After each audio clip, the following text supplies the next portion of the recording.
Yo, what's going on, guys? Is stream lagging? Let me know.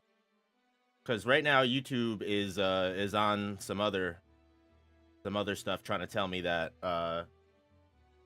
there's not enough video to maintain stream, which like what are you talking about? Hey yo, what's going on, everybody?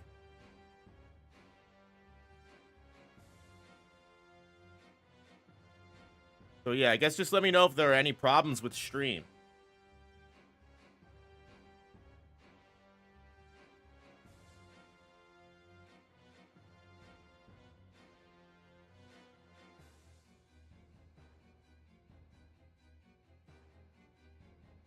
Sounds good, camera's good, audio's good. All right, bet then.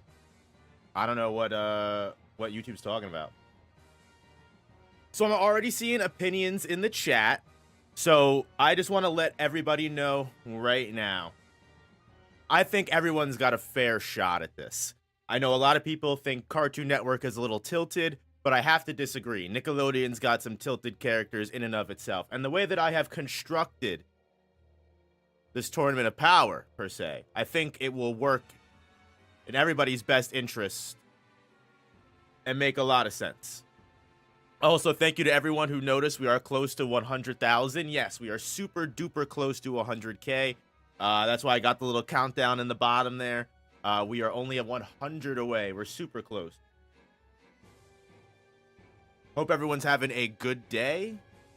You know, hope everyone is enjoying their week. It is Wednesday. It is unfortunately only Wednesday. I am sorry to report that, but I can do my best to at least make this Wednesday as interesting as possible for you guys. Hope you guys are all doing well.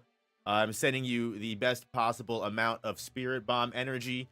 And, yeah, just know whether it's daytime, nighttime, afternoon time. If you don't think anyone's in your corner, I'm in your corner, baby. Let's get into it, guys. Let's not waste any more time.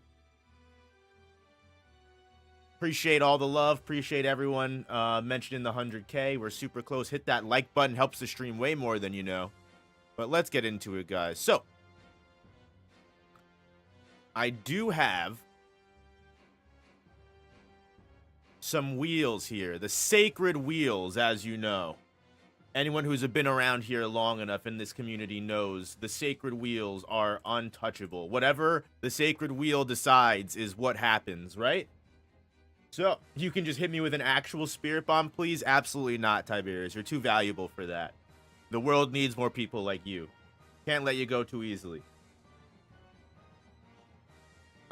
These are great video ideas. Hey, I just want to say everyone give love to Darren Z, first of all. He is the mastermind behind all of this amazing art. Give him some love. Here, let me pull up his Instagram. Nope. Different window entirely. Bro makes amazing art.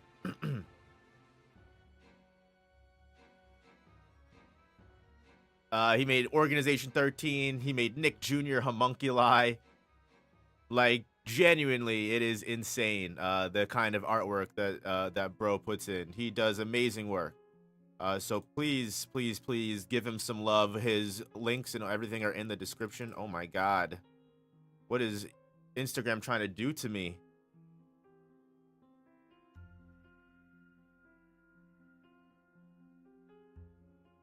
We've Guru, thank you for being a member for 9 months. Get Steven Bum behind out of here. Generator Rex is better than him. At least put some code Lyoko or Grim. Heck, put some totally spies, but not Steven.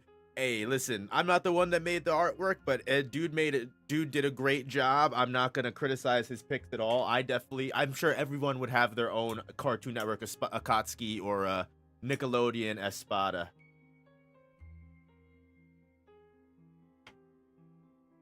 Which I think we might even do a stream in the future where we might draft our own teams and see what comes out of them. Because like I said, even if you didn't check out the videos that I made, please go check them out. I'm sure you did. I'm sure you did see them, but Instagram on desktop is so ass. I know. It's actually insane. Trying to dox me every single time. Generator Rex does not get enough love, in my opinion. I will tell you right now, I did not hear about Generator Rex until I made that video, and everyone was upset that I did not put Generator Rex in the video. Never even heard of, bro. I'll be completely honest with you. That one must have missed me. But it actually ended up coming out where we have 10 out of 10. So I figured we could, of course, do best out of 10 matches in a tournament. I know Tournament of Power is more free-for-all. Everyone kind of fights, but that's a little hard to envision, right? So what we're going to go ahead and do for the quote-unquote Tournament of Power is Cartoon Network Akatsuki, Nickelodeon Espada. What we're going to go ahead and do is put them 10v10. We're going to spin the wheel, and that's what will decide our matchups. The randomizer will completely decide the 10 battles. Of course, if one side just obliterates the other with 6 wins in a row, that's going to win them the entire tournament. But it can go back and forth. The one that ends up getting 6 wins at the end of this will be the winner. If it's 5-on-5 and they tie, then we're going to have to do this one more time. That's just what it really comes down to. Haven't heard of Goat Rex before this. I have not. We were thinking of the two, you uncultured swine. Rex is Ben 10 with Machine. Hey, listen. I can only pay attention to so many cartoons. I do know Code Lyoko, though. Code Lyoko was my shiznit. Alright? Grim from Billy and Mandy's, I completely agree. Even the Totally Spies, I honestly agree with. I think Totally Spies could be pretty fire. But, unfortunately, had to literally Google Generator Rex. Now, what I also did, let me actually do that right now. So technically I'm lying to you by saying I did it, but that's okay because it will be done in a couple moments. What I'm going to do is I'm going to take all of my notes from making this previous 2 videos, my Cartoon Network notes and my Nickelodeon notes, and I'm going to put them in a Google Doc, and I'm going to reference them back and forth just to compare the couple characters. So that way we make sure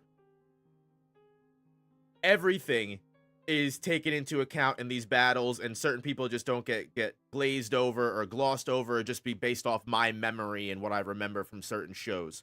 So that way everything is fair.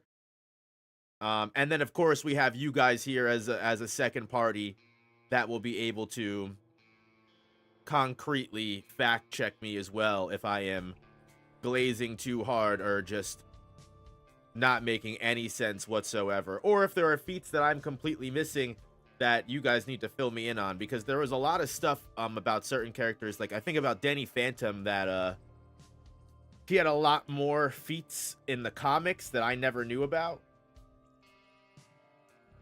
So that was interesting to learn. Here, I'm putting them in my Google Doc, and I'm naming them. We're using all the facts here. No one's gonna comment you downplayed this character, even though I'm sure they will. Worried for the Cartoon Network team? See, that's funny. I feel like everyone's kind of on the opposite page. Everyone's kind of worried for the Nickelodeon team, but we'll find out.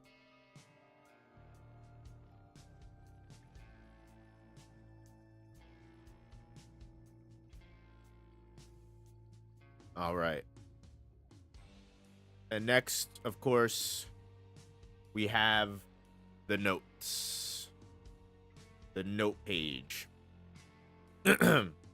Now, this is about 7 pages of notes on the Cartoon Network Akatsuki that I took while I was writing the video, and I based a lot of what I talked about in the video on. So a lot of people, I noticed, commented a lot of the different things that I may not have touched on, and I love that, simply because, honestly, if I were to put everything in a video, it would have been like a 2-hour long video. I mean, some of these characters I could have went on for hours about, especially when it comes to like Gumball here, all the stuff that he has, Uncle Grandpa. Nick is when it gets crazier too, because like Danny Phantom's a whole page, Jenny, Aang, the Teenage Mutant Ninja Turtles. SpongeBob is like 1.5 pages all on his own. Jimmy Neutron is a whole page. Timmy Turner is like almost 2 pages, 1.5 pages maybe. Like, the Nicktoons is where, like, the feats just got ridiculous, and I really couldn't fit in everything. I know a lot of people were like, you should have just made this an hour long. And I'm like, I feel you. I do feel you. But, no.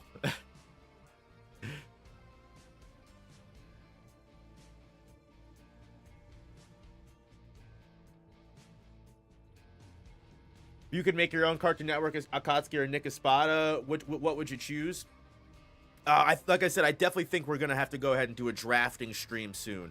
I couldn't tell you right now. I would have to put every Cartoon Network character in front of me, and I feel like if you go to tier list maker or a tier maker, if I was to type in like Cartoon Network, I'm sure there's a tier list that has every single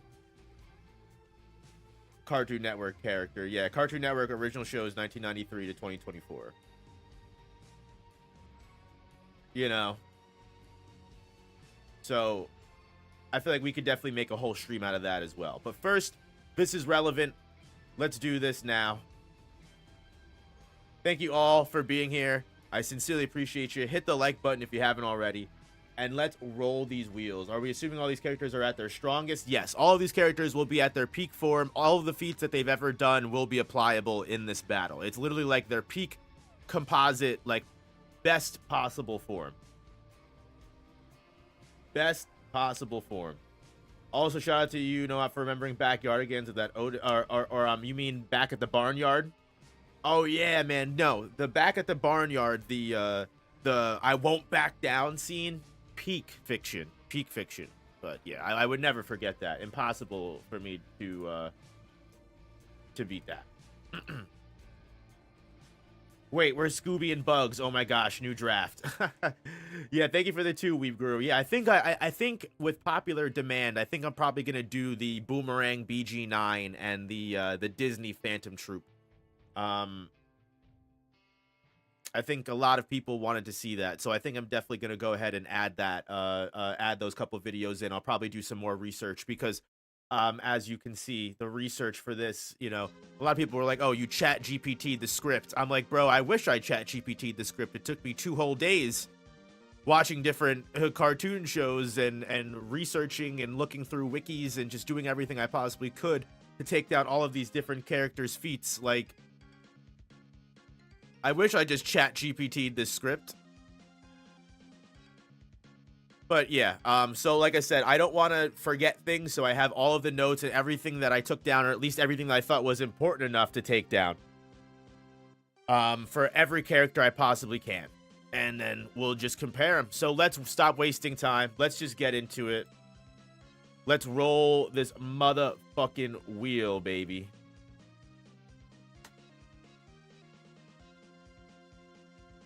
For for Cartoon Network Akatsuki. Oh, it's not looking good.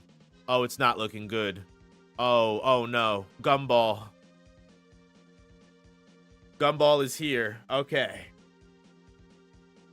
Well, they're throwing in their strongest contender from the very beginning. Gumball and Darwin coming out first. Insane. All right. We grow. Thank you for the $2. Don't put Owl House in the Phantom Troop. Garbage. I don't know if the Owl House is in the Phantom Troop. You've got some very strong opinions on these cartoons, Weeb Guru. Who do you think is the strongest Cartoon Network and Nick character? I mean, Gumball is a big contender for the strongest character. Uncle Grandpa and Gumball and Darwin are the top 2 in Cartoon Network.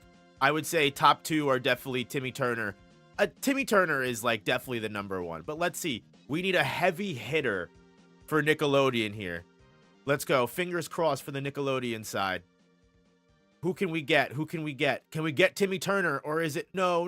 Oh, no. Oh, no. It's Avatar Aang. All right. First of all, let's put the poll out there.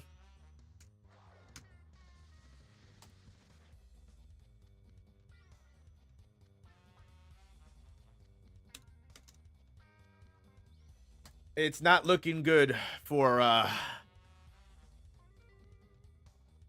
Nickelodeon side, but I'll throw it to the people. I'll throw a poll out there.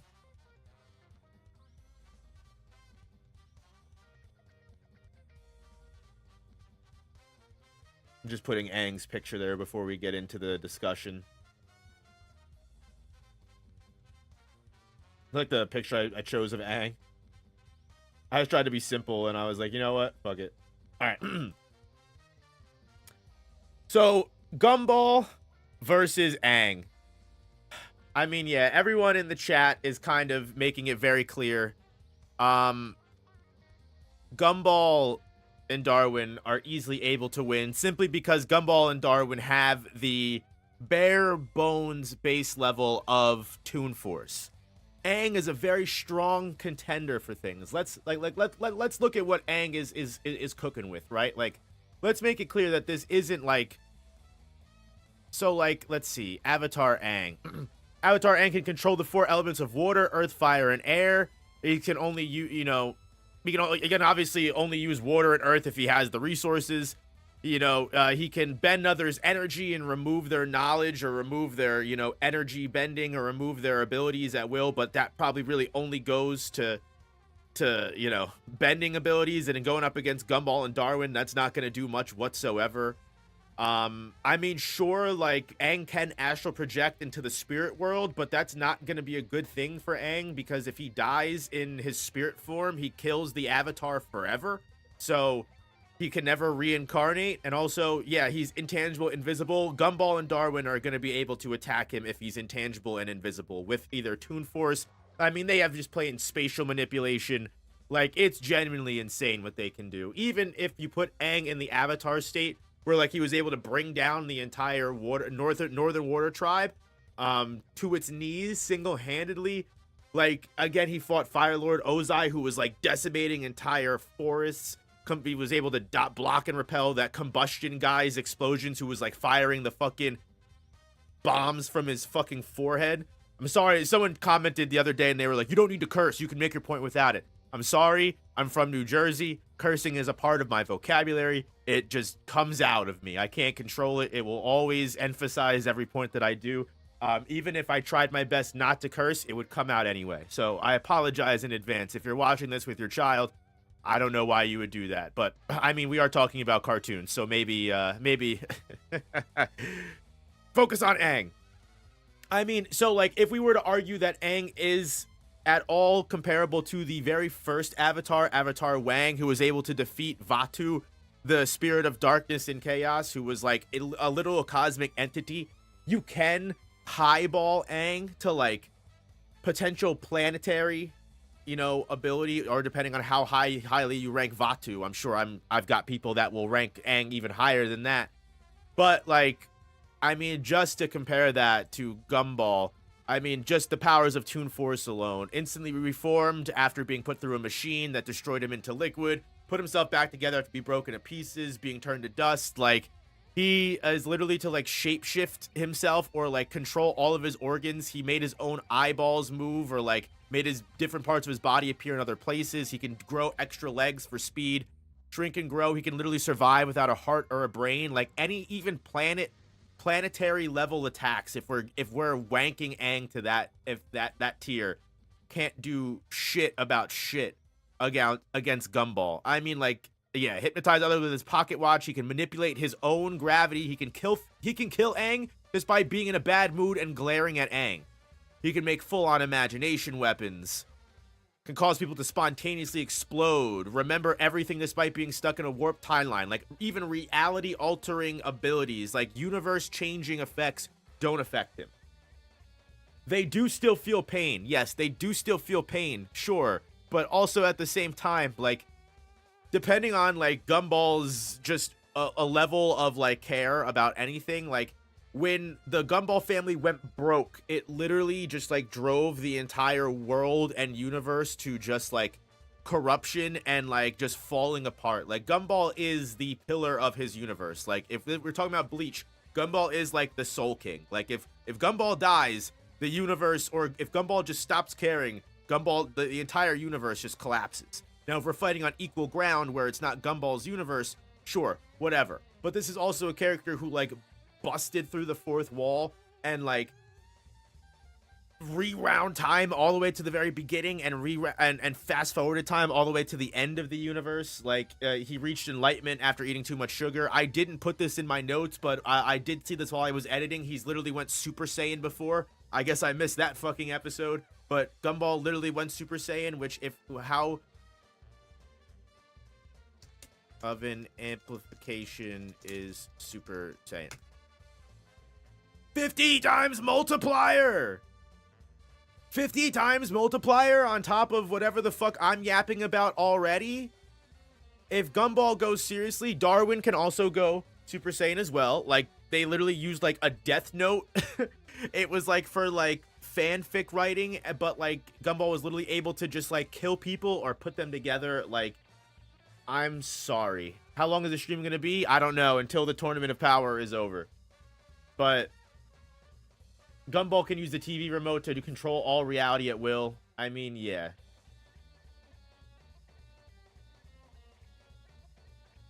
Look how game thinking of the two. Where's the curse word push-up counter? Don't even get me into it. I'll die. I'll die today on stream in a video game that YouTube won't be able to yell at me for.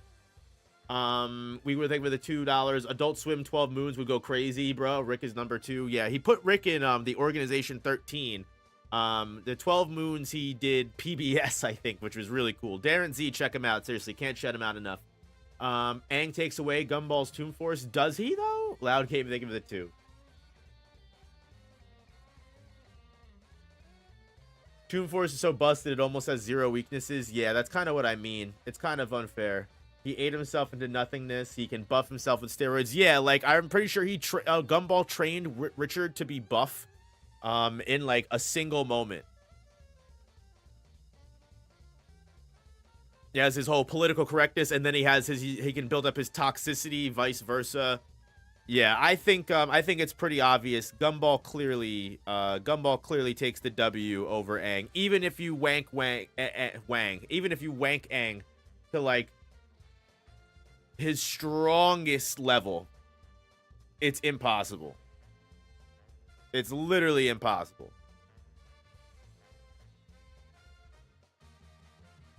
They literally melt when they're scared. I mean, yeah, but the thing is, like, when it's a serious, if we're putting them both in a state where it's like they're fighting, and this is like the Tournament of Power, they both know they have to go up against each other. I don't think Gumball or Darwin would be scared. They'd know they have to fight. Yeah, I just think, unfortunately, no matter what way you look at it, Avatar Aang actually meets his end here, which is sad, to say the least. It is genuinely sad. Let me put down here Cartoon Network 1, Nick 0, and hold on if I can get a outline. Yeah.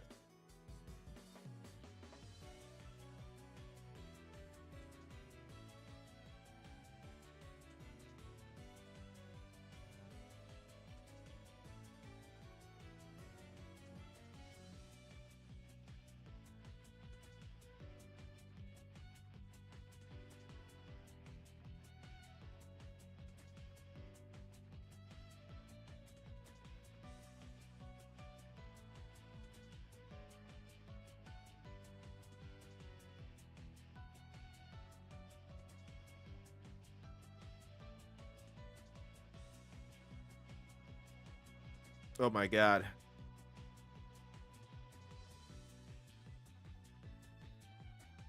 Are you gonna let me type? Come on. Why are you being annoying, OBS?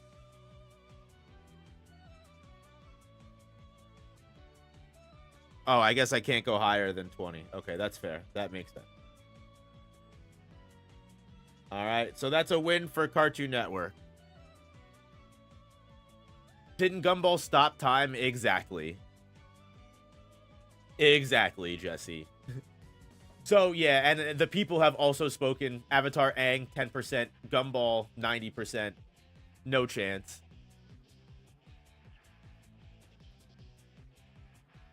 Boom, boom, boom.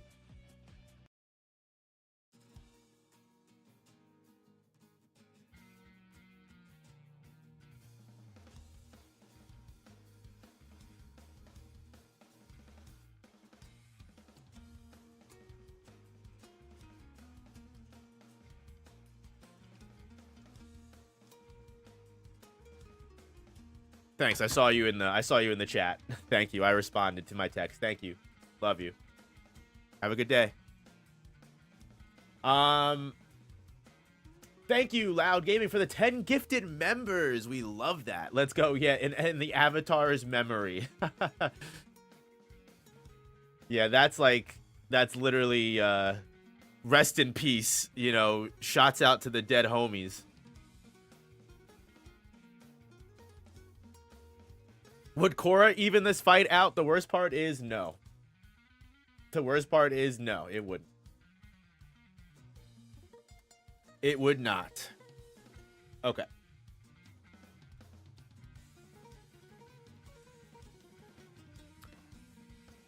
Well, that's round 1 over and done with. Let's roll again. We'll give Nick the first roll first. Let's see if that maybe evens the odds. Maybe it's the first roll's luck, you know?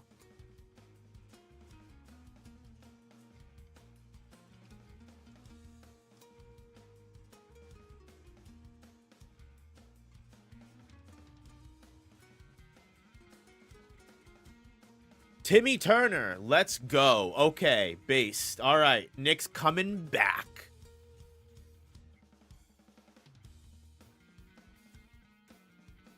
They needed that. They needed that bad.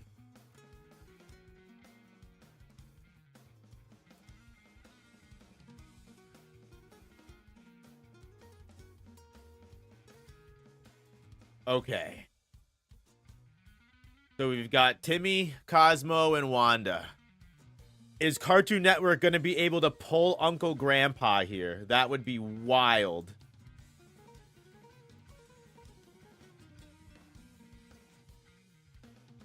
Oh, it's an instant W. It's an instant. I mean, like, what do I even say? At least, like, Aang, we had stuff that we could talk about, you know what I mean? At least Aang, we could be like, all right, look, like, at least he would try. Gumball would give him the time of day, and then he would just drop. But this matchup, I honestly, I'm afraid this is a little bit of a wash. I will throw it to the people, though.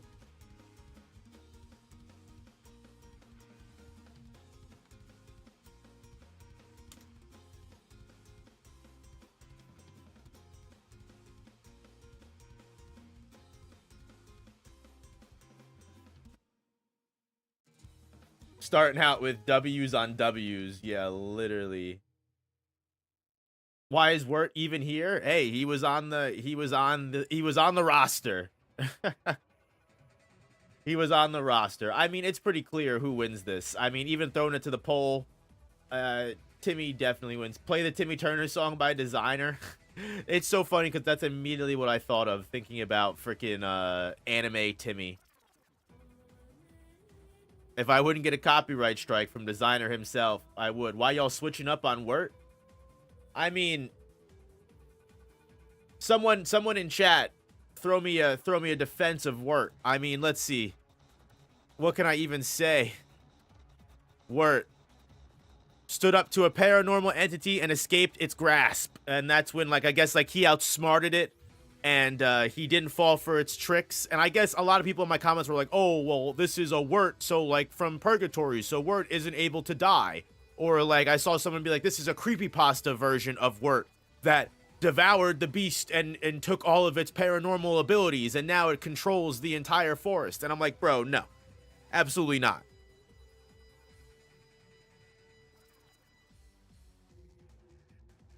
Like, look, I literally had one note. Thankfully, I didn't need to scale Zoro because there were two Zoros. They canceled each other out. But we might need to talk about Zoro when it comes down to it, if we don't get Zoro versus Zoro in this run. But, I mean, like, yeah. I mean, Timmy Turner, is there even anything to say? Like, Timmy genuinely has two fairies that are capable of, like, causing and ripping black holes in the universe and poofing all of the stars away. Like, he does generally have Toon Force. He's come back from being a pile of dust before. He's had his head crushed or been upside down for long periods of time. And it's not even like he is not that smart, but we have seen him fight well when they have the Fairyversary special, which I even forgot about this. This is great. When he's fighting Crocker, he uses Cupid's arrow in such a way that, like, Crocker dodges it, but he goes, "Oh, I wanted you to dodge it," and it splits the atom. And he's like, remember what you taught me about splitting an atom? And it fucking goes off to be a nuclear explosion. Like, Timmy is fucking OP. Timmy has heat vision. When Vicky was making changes to the timeline, no one else, knew what was going on. I mean, he was the only one that did. He can teleport things outside of the universe. He can't kill someone. Like, he can't be like, "I wish you to die." But he could be like, "I wish my opponent to poof away." Like, he's poofed away all life on Earth before, sent them to another planet, or removed, there was a scene that I put in the video where Cosmo literally brought him, Wanda, and Timmy to a different planet, and they were about to die from suffocation because there was no oxygen. Crocker got that ear on his neck. True, you can never catch him off guard. There was, like, the cyber chase where he influenced the internet and went through the internet. There was the channel chasers where he went through TV and influenced the world through that by influencing the past, future. As long as they're connected to Fairy World, which is an entirely separate realm and dimension, they have infinite magic. As long as Timmy follows the rules, he can't win a competition, but you know what I mean? Like, if he's in a fight to the death, he can clearly use his Fairyversary gifts like Cupid's arrow, the attack reflect mirror that literally reflects anything. He's got a fight with a magic jetpack, magic disguise glasses. I mean, it's literally insane. Yeah, go handle your tailed beast all solo. No matter, even if you gave him tailed beast number 1, Shikaku, he's getting cooked. Wirt can find his way out. Literally, there were episodes where, like, when villains got out, like, with the Crimson Chin specifically, when he let the hero out and the hero tried to kill all of the Comic-Con cosplayers, Timmy literally wiped the Crimson Chin of all of his powers and made him stop and took away all of his strength. He made Cosmo buff as hell to fight Crocker with. Like, yeah, I mean, do I even need to go on? Like, he had that whole special with Tom Sawyer where he went into the different literature books, and him and Tom Sawyer almost changed the structure of reality itself by removing gravity and removing all of these things. Timmy has his secret wishes too. Wirt's simp power for Sarah grounds him to reality at all times. And also, even if, like, let's say Wirt and Timmy are like literally bare knuckle boxing, like, Cosmo and Wanda have minds of their own. They can help Timmy fight. Like, Timmy doesn't even need to wish for things. He does when he wants something specific, but his fairies can do magic for him without him wishing it. Like, he can sometimes just shoot him a look and they understand what he's picking up and they will, boom, shoot the magic. So I think it's pretty clear. It is a 3v1. It's literally unfair. Cosmo and Wanda are sworn to protect their godchild. Exactly.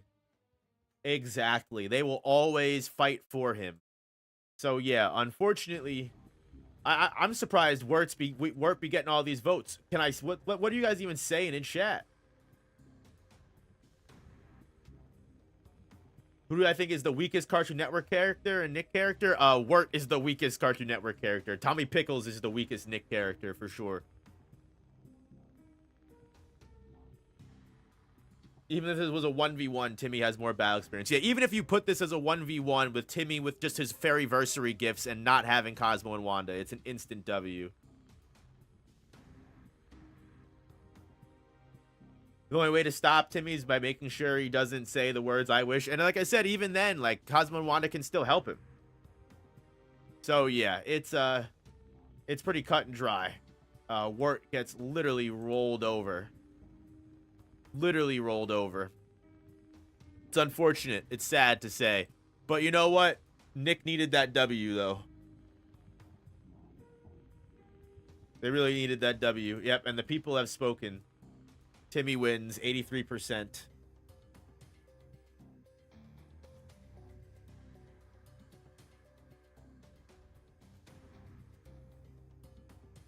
All right, we're tied.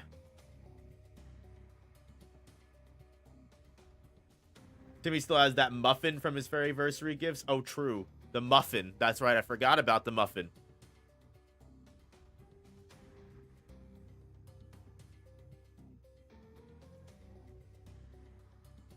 All right. So, now we're tied. Cartoon Network spins first next. Who we pulling?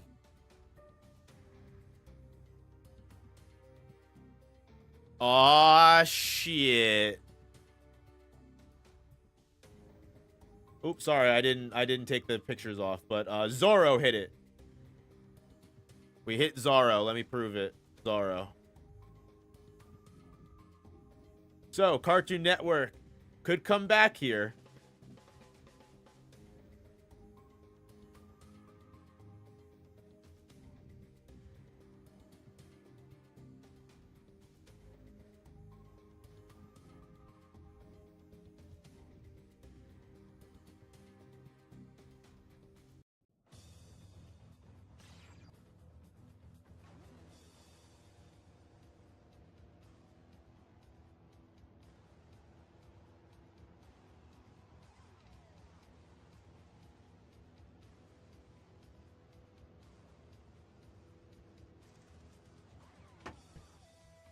Zoro, the most normal guy here.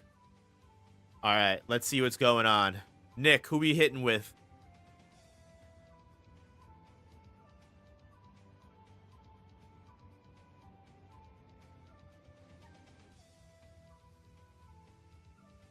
I'm sorry, I'm being a terrible host right now.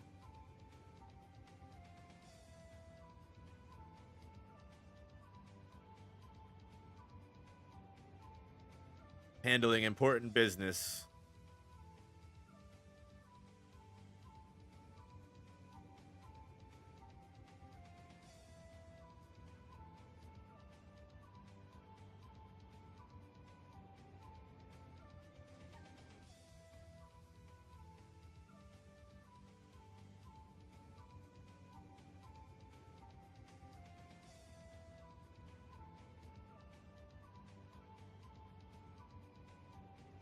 Okay, we're good.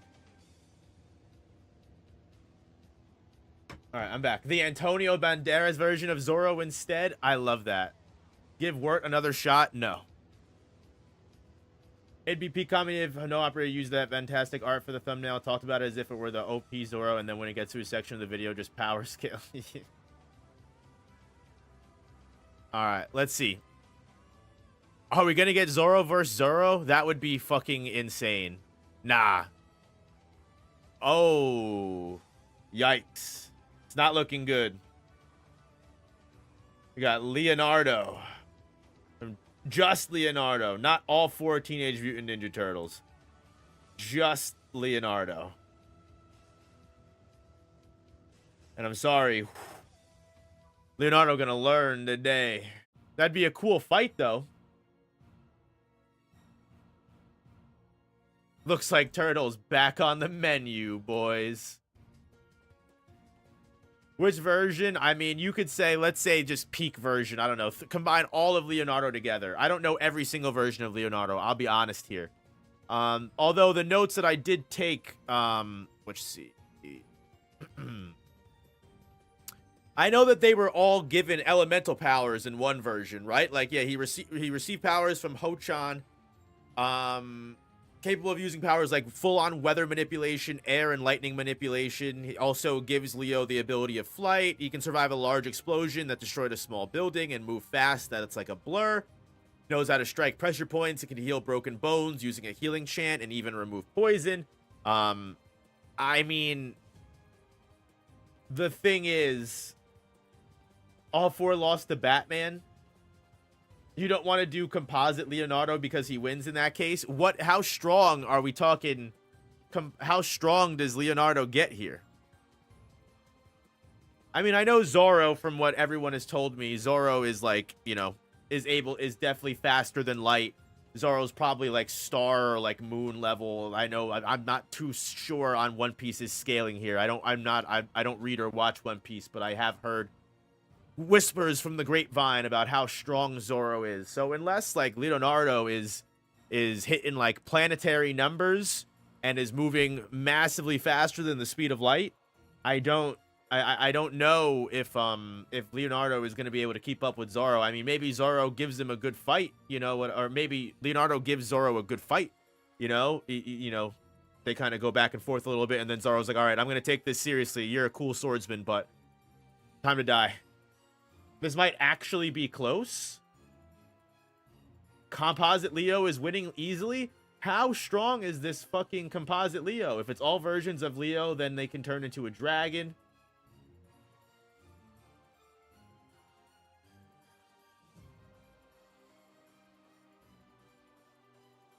Zoro dodged a meteor. He's at least above planet level? How? Hold on, let me see. I don't know Teenage Mutant Ninja Turtle lore, so forgive me.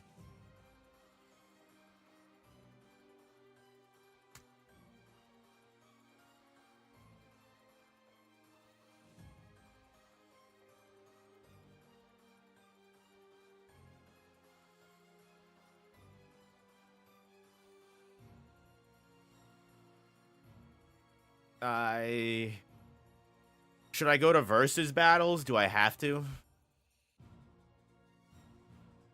Ugh. I hate doing this.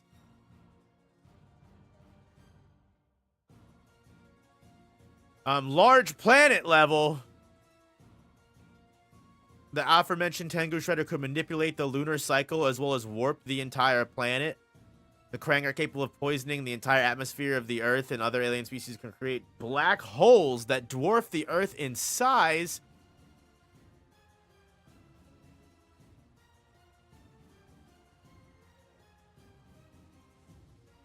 There are villains that reach multi-solar system level.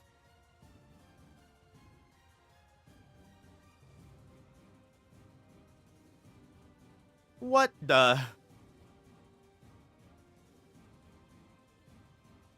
4Kids, is that the OP version? Is that what you're talking about? The 4Kids version?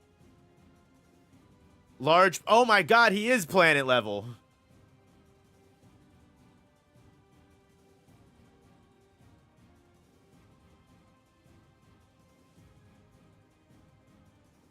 Tengu Shredder literally has a domain expansion. Now I see the truth. Oh my god. I was not aware of this. I focus so much on the Nickelodeon version of Teenage Mutant Ninja Turtles. Zoro can clearly just find his way out of a black hole. He accidentally just finds himself in the white hole. Put some respect on Leonardo. All right, let's throw it to let's throw it to the poll now. That's interesting. I was not aware of this. Yeah, this was indeed unexpected.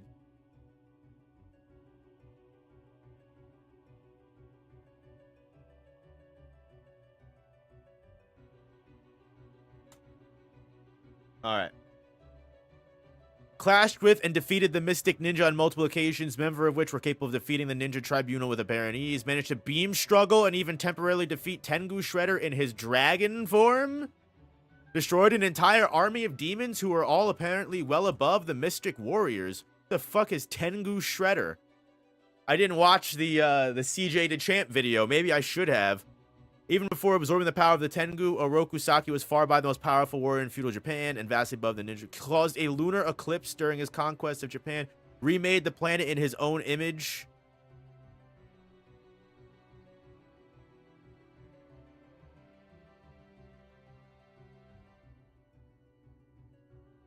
I don't know if this is just wank or not. I can't tell how legitimate this is. But either way, I mean, I guess it levels up Leonardo pretty fucking damn well. So I guess at the very least, if you want to say that, you know, Leo is hitting large planet. Zoro, I believe. All right, so if we're, again, I hate using versus battles because you have to take everything you see with it with a grain of salt. But like, because I don't know Zoro, this is like the easiest way to see where he should be sitting. multi-continent to moon level, even higher. Yeah, so he doesn't even technically reach planetary. I mean, I'm sure One Piece fans would argue he does, so I would even be willing to give him planetary, but all right, so he sits at faster than light plus. So I mean, what does that, how much does that really mean, you know? Put me back in on Leo's page here. How fast was he? Massively. So Zoro would be faster at the very least.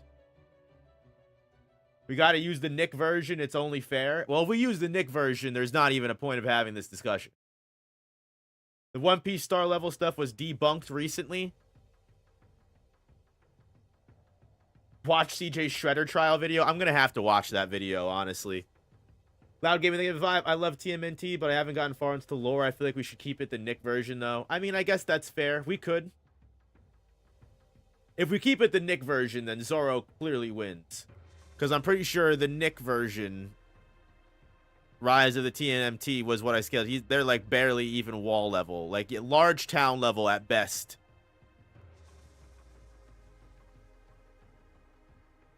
Okay, but how are they large town level? It doesn't even give a source as to what they are, you know? I don't understand. From everything that I've seen and all the research that I did, like they were at most like large building to maybe city block level in the Nickelodeon show.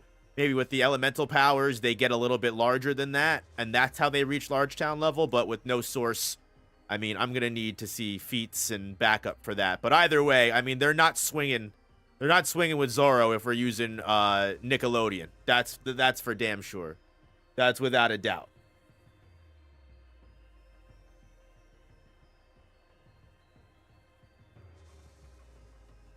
We've grown thank you for the $2. How do you power scale? I want to do it for someone.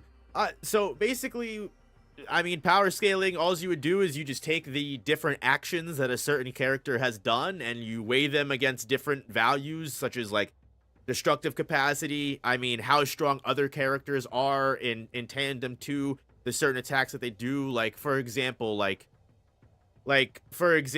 let's say, I'm just throwing out normal things here. Leonardo is town level because it's stated that his dragon breath in his elemental form is able to destroy an entire town. Or we actually literally just watch it happen. The problem with watching something like a town level attack happen is that you don't know how much attack power that quote-unquote town level attack is packing. Like, for example, like Ryomen Sukuna's divine flame arrow. Like, that only clears 200-meter radius, sure, but the inside of the 200-meter radius is packing so much more heat than the level of destruction it does. So it's like you have to take certain things into account. Same with speed, same with durability. You just use you're just basically compiling stats together for people. I mean, a lot of people do power scaling differently. That's why every single person is going to have a different opinion on power scaling or a different opinion on a certain character. Some people will tell you just because a certain character beat a certain character in a fight, that makes them as strong as that character. A lot of the times that is not the case, unfortunately. That would be like saying that, you know, Doctor Strange in the first Doctor Strange movie is stronger than Dormammu because he outsmarted Dormammu and beat him in that quote-unquote fight. And I'm now scaling Doctor Strange to whatever Dormammu scales to, even though technically speaking, power-wise or ability-wise, they are not on the same level. It's like, you can use that in certain instances, but not always. You have to be very specific.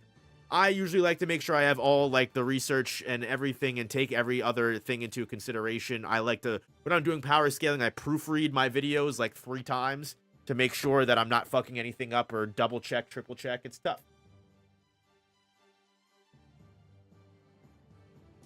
There is a power scaling guide online. I don't know. I've never watched it or looked at it. I don't know if they're...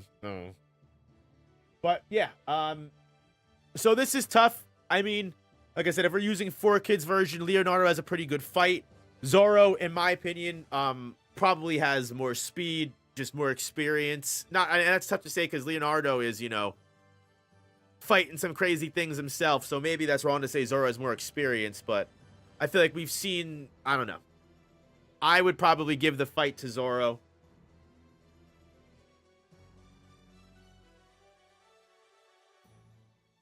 Although it's pretty effing close. Although it seems, yeah, out of 74, 75 votes, 53%'s going to Zoro. 47% is going to Leonardo. And realistically, because we have to use 4 kids to even get that far, because Nickelodeon, Leonardo doesn't compare, I think it's pretty clear we should just give Zoro the win here, right?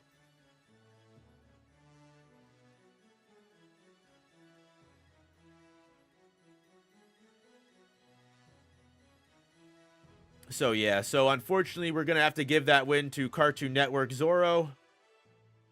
He wins.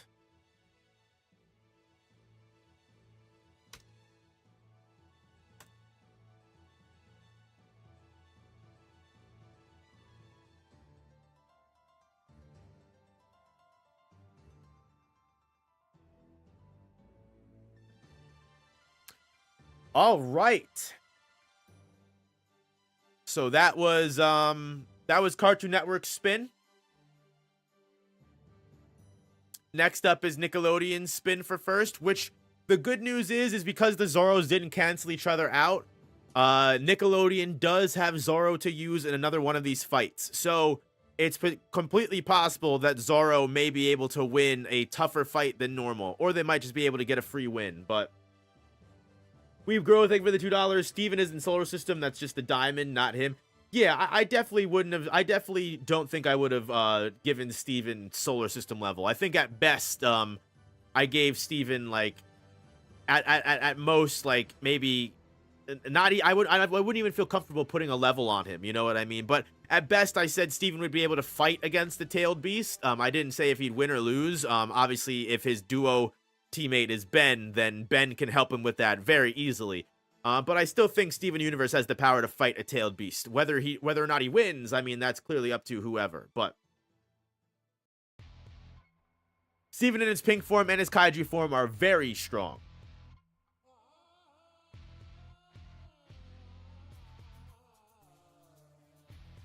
All right, so yeah, so Zoro wins that one. All right, so it's Nickelodeon spin. Nick's spin. Let's see what's going on here.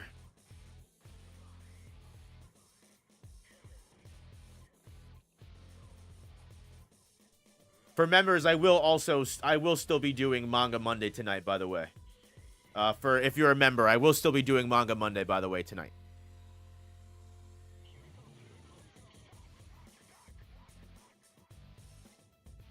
Oh, and speaking of using Zoro in the fight, Cartoon Network gets him right away. Zoro doesn't get any breaks.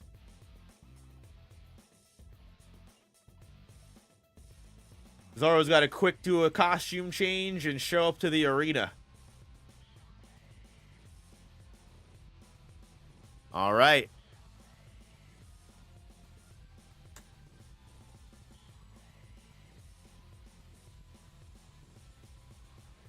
Oh no. Oh no. Oh no. Oh no. They can't even use Zoro correctly.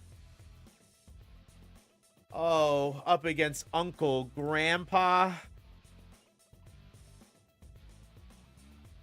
Zoro's cooked.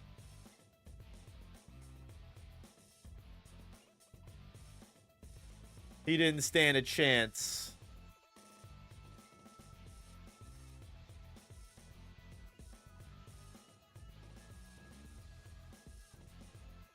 Let's set the poll.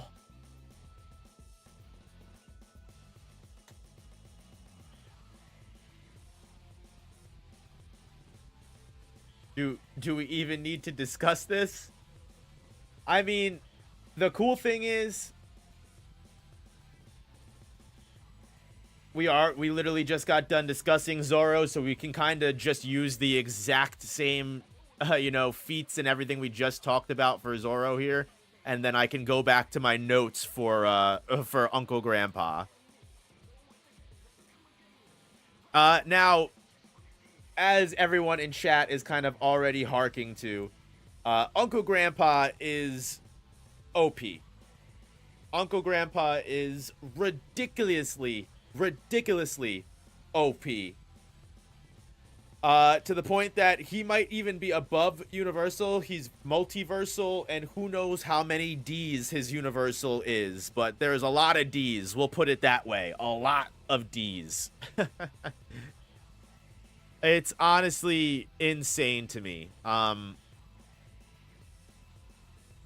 So not only is Uncle Grandpa everyone's uncle and grandpa at the same time, which means yes, Uncle Grandpa is Zoro's Uncle Grandpa. Which that's beside the point. Uncle Grandpa can just make clones of himself, some of them just going independent, making their own lives and personalities. Like, when I say multiple versions of him exist everywhere, I mean, there are scenes where, like, he leaves a room, and then there's another Uncle Grandpa in the portrait in the room that's moving, and then there's another Uncle Grandpa that's inside the room doing their own thing. There's, like, an Uncle Grandpa 101 class where there's millions of Uncle Grandpa. Uncle Grandpa is his universe's devil and his universe's, like, god. He is literally just involved in every cosmic piece of the universe possible, to the point that it's not even just his universe that he controls, but it's actually outside of his own universe that he controls. Because if you peel back the layers of Uncle Grandpa to where it's not, he can literally not just change everything in his own show and control everything in his own show, but the person editing his show is Uncle Grandpa, showing that Uncle Grandpa literally has control in not just his own universe, but our own as an audience. Like, this man is way faster than Zoro. He went from Saturn to the edge of the universe in 3 milliseconds. He can travel to hell or heaven just by sheer speed alone. And for weaponry, he has his own magical sword. He has a hammer that sends out beams of lasers. He has a button that just turns the world upside down, and that way he can just fight Zoro while he's upside down entirely. Obviously, Uncle Grandpa has Toon Force. Even if he gets decapitated or killed or slashed away, he's still alive and can come back. And again, because he inhabits every piece of the universe or space itself, it's just, yeah. Like, he once made a pocket dimension on his shirt just by painting on it. And then he had someone wear the shirt and they disappeared forever. And whether or not Uncle Grandpa is deliberate in his evil deeds, or he's just, utterly oblivious to the power he holds, it doesn't matter, because you are literally at a threat, of Uncle Grandpa, whether you know it or not. I mean, even when he's trying to make you laugh, he's literally made his friends explode and die just from making them laugh so hard to the point they can't stop laughing. Uncle Grandpa, a walking L, terrible show, terrible character, Zoro solos.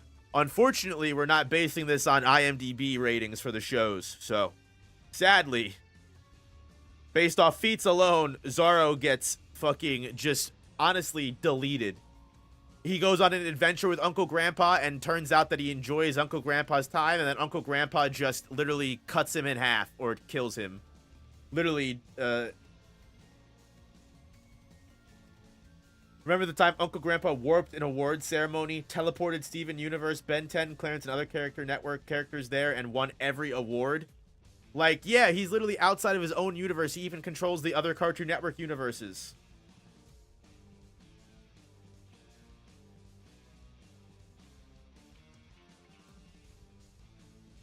Uncle is a gag character. Hey, gag characters are sometimes the most OP characters in the world. If we're taking him seriously, then we can't spend any time justifying a way that Zoro wins. It's crazy that he just outstats him. Literally the strongest Toon Force user of all time. But behind Bugs Bunny, I guess. Behind Bugs Bunny. Zoro wouldn't even be able to handle Pizza Steve. Damn. He's what people wanted Takaba to be. True. All right, here we go. So 69 votes. Hehe. I mean, it's pretty cut and dry. Yeah, Zoro 14%, Uncle Grandpa 86%. Without a doubt, that's the end of everything. Zoro won the first half, lost the second half, and that's crazy, as I was just saying that Nick might be able to use Zoro for the extra manpower. Nope. Cartoon Network takes an even stronger lead with 3 W's. Nick down to 1. All right, so it would be Cartoon Network's turn to spin, but they got a double win, so let's give Nickelodeon the advantage here. Who came up with this? Darren Z. Darren Z came up with this art. He's the artist. You can find his links, everything in the description of the video. Go support him, follow him, everything. Please, please, please. I'm just the person that did all the power scaling research behind the art. All right, so let's give Nick the advantage here.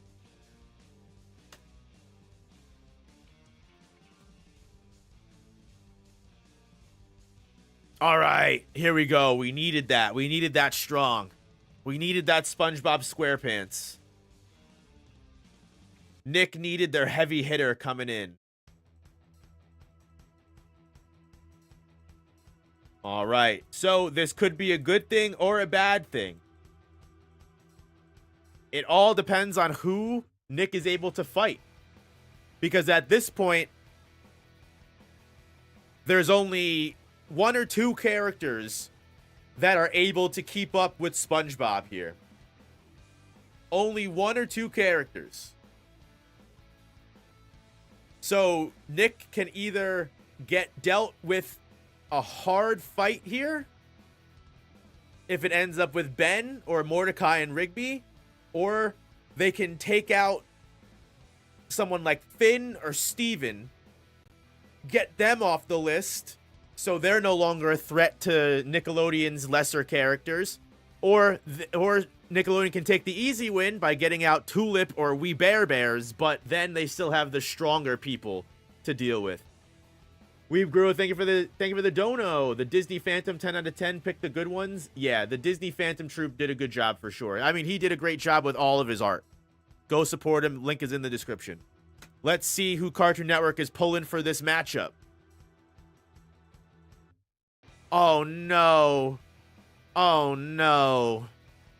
Look, it's a W, but you hate to see them waste SpongeBob like that. Wow, that is an upset. That's an easy win, but you would have wanted them to take out a harder character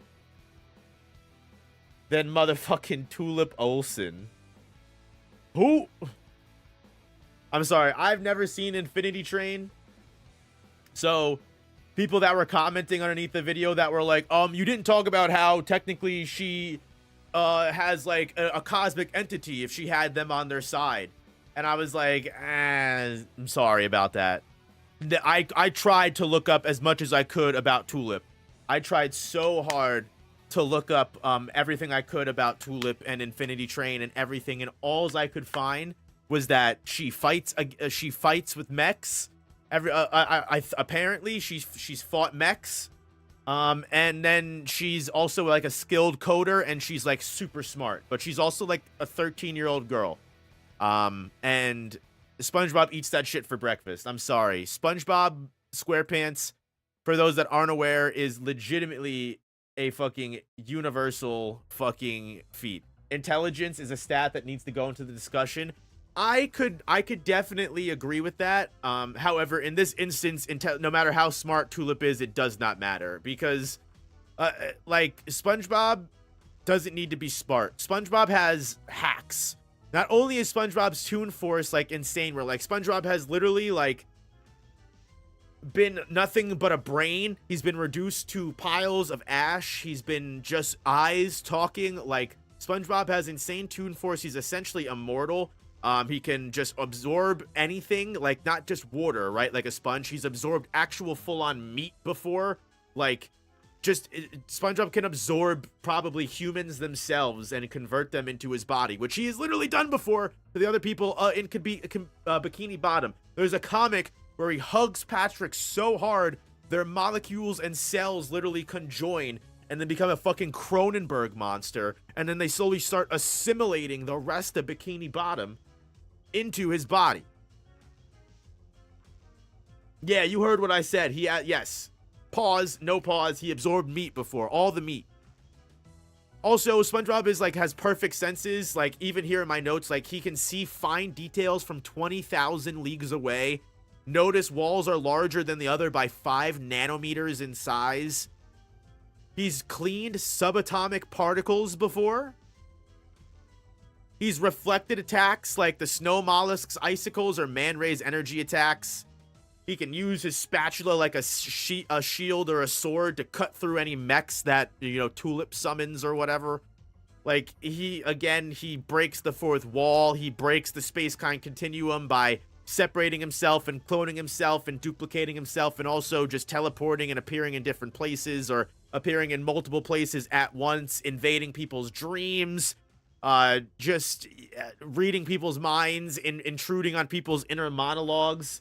Like, he has full universal control over everything to the point that he's pulled on a string before and unraveled the entire universe. I know a lot of people wanted to say that that wasn't SpongeBob's specific feat, but here's another universal feat or something that puts him on an insane level. He has literally just fucking flipped a Krabby Patty outside the bounds of reality. Just his bare arm strength alone flipped the patty out of the bounds of physical reality itself. Like, I'm telling you, bro. He's created pocket dimensions inside the Krusty Krab before.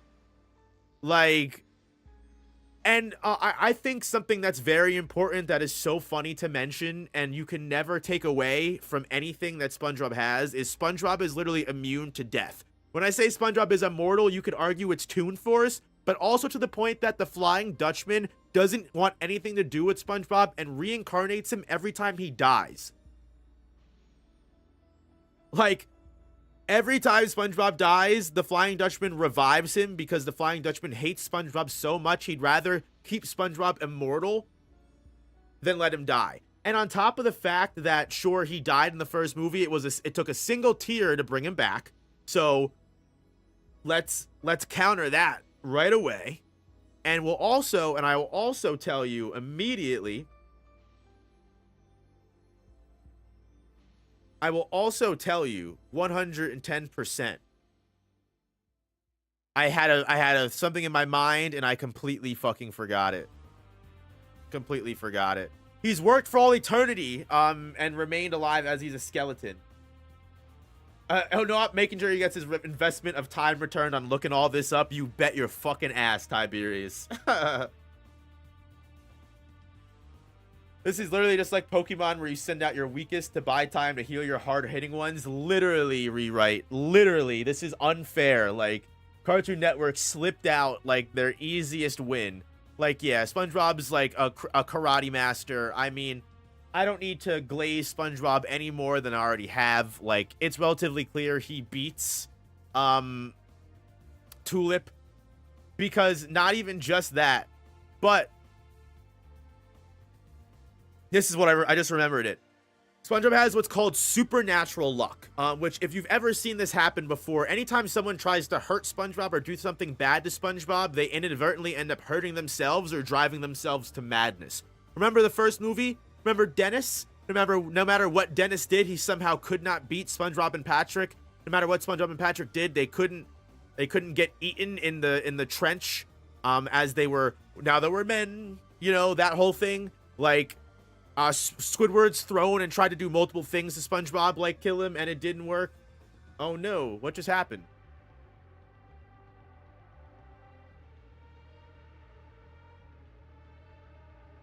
We good, guys?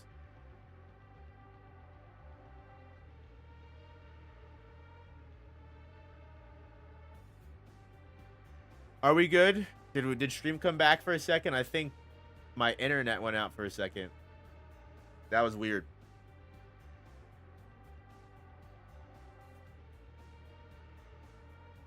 But all right.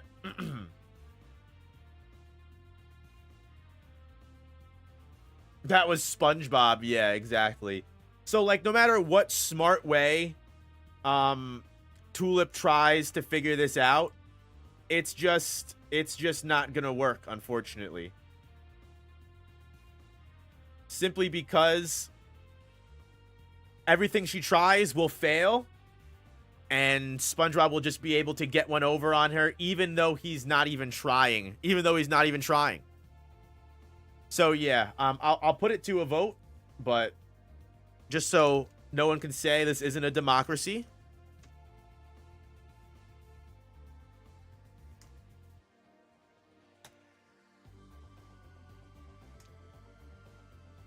But I think it's pretty clear. I think I've made a pretty good argument as to why SpongeBob just clears this. Which, again, it's good that SpongeBob can get a W here for Nick team, but not good for the fact that, again, like, they would have wanted to use SpongeBob on a much better matchup than this.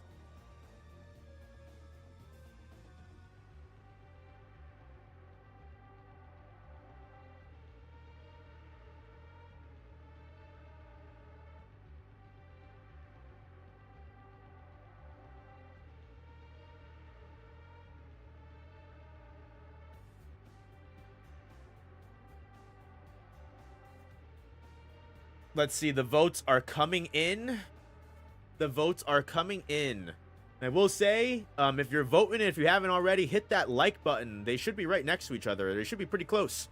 So yeah, so if you're hitting buttons, you know, feel free to hit another one. Likes help the stream way more than you know.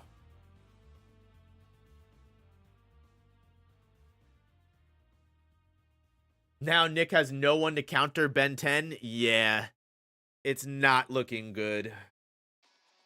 You would have liked to have seen, you know, SpongeBob going up against Ben 10 would have been tough. That would have been a tough matchup. But I would have liked to have seen SpongeBob go up against, like, Steven or Finn and take out one of those, like, heavier hitters that aren't just, like, a wash for anyone they go up against, you know? If Overkill was a picture.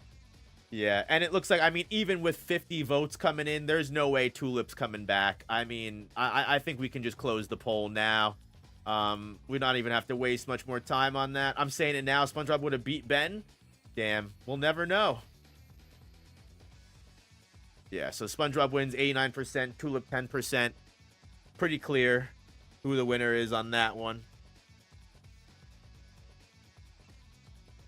So yeah, SpongeBob does indeed take home a medal for Nick, but it might spell a slippery slope for the Nickelodeon team. All right, Cartoon Network's time to spin first. Who we pull into the game? Ah, the We Bare Bears. Okay. Let's see, can Nick get another easy W?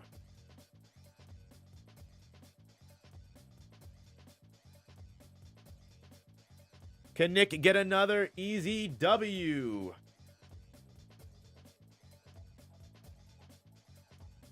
Who's coming in for Nick? Oh no! The worst possible matchup they could have gotten.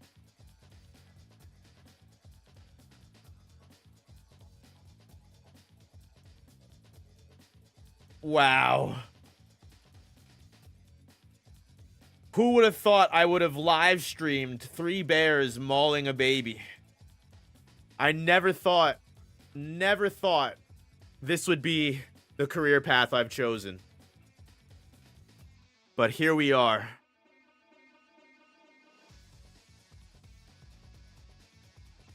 So, the one thing I will say is, listen, Tommy Pickles, I mean, what more can I say? He's a baby. A baby's got to do what a baby's got to do. While I was editing, I found the clip of Tommy Pickles parting the Red Sea. So you could definitely say Tommy Moses Pickles could part the Red Sea and then close the waves back on the 3 bears. But if they're nowhere near water, again, 3 apex predators up against Tommy fucking Pickles. And when I say apex predators, I mean the 3 bears, like the panda bear can literally drink coffee and move faster than time can perceive, as long as he's high on caffeine. And with his braces, he could manipulate electronics, float in the air, and then create a meteor out of all the different smartphones that could probably have destroyed an entire city block or more. And also the ice bear. The ice bear perceived coffee in slow motion. I'm sorry. The ice bear perceived coffee in slow motion. But he was also like, he has also created a death machine Roomba. Because he's so smart, he literally put like a lightning bolt attack and like an axe on a Roomba that can slice through things. And he's also fought robots before. So yeah, not only are they apex predators, but they're OP apex predators. Parting the Red Sea shows he has God on his side. The Bears stand no chance. All right. Democracy reigns. Get your votes in. This is just unfortunate.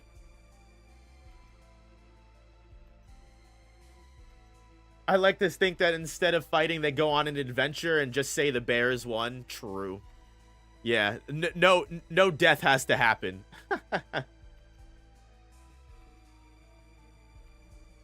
It is just, it is unfortunate. You would have thought Nick got an easy victory here.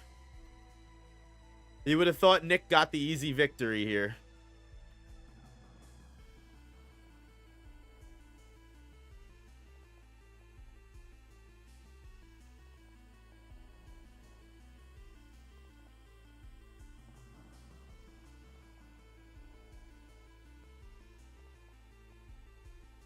Is there a round 2 where the winners fight each other? We could definitely do that maybe another time, for sure.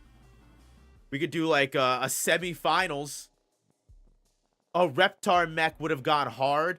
That's pretty fire. If you put Tommy in a Reptar mech, that does change things. But again, if you were to give, you know, Panda Bear his like electronic and telekinesis braces with the Ice Bear's Roomba and like his robot fighting attacks, and also the Grizzly Bear is just like, he can lift boulders. You know, he stopped moving cars before. I think 3 of them against the Reptar mech would still be able to get the W there. Nick really got the one character who would lose. That's what I'm saying. It's like, come on. It's just unfortunate. It's just really unfortunate.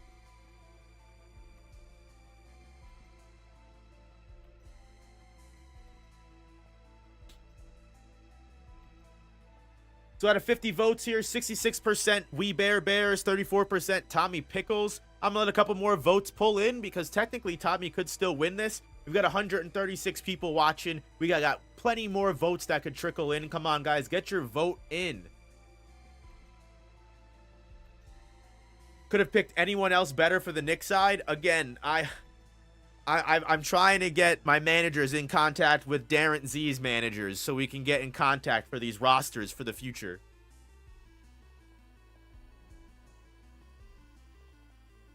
Give Tommy Cleave. Tommy Pickles is canonically baby with Cleave for sure.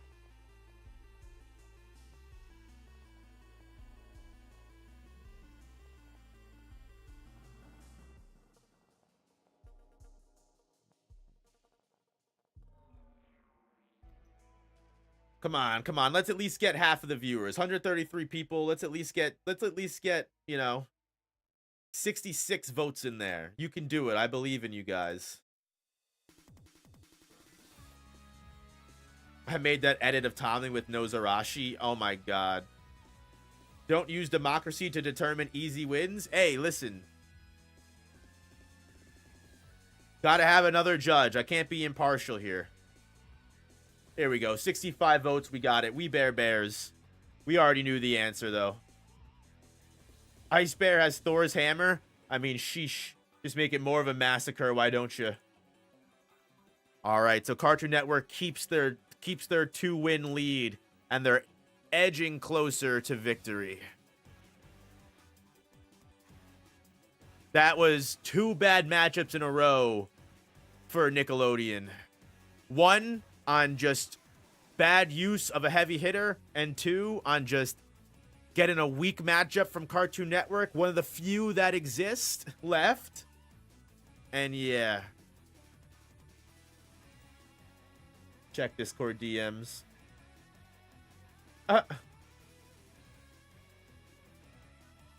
Tiberius. Oh, wait, hold on. That didn't show at all. I tried. But let's keep track, huh? That's a sad loss for Nick. Let's see. We've got heavy hitter, nothing but heavy hitters. Three of the top Espada. And then you've got the trio of Teenage Mutant Ninja Turtles up against 4 all heavy hitters on the Cartoon Network team. There really are no low-level characters left. That was their one chance. Good night, Dark Reflection. Thanks for popping in. Appreciate you. But let's see.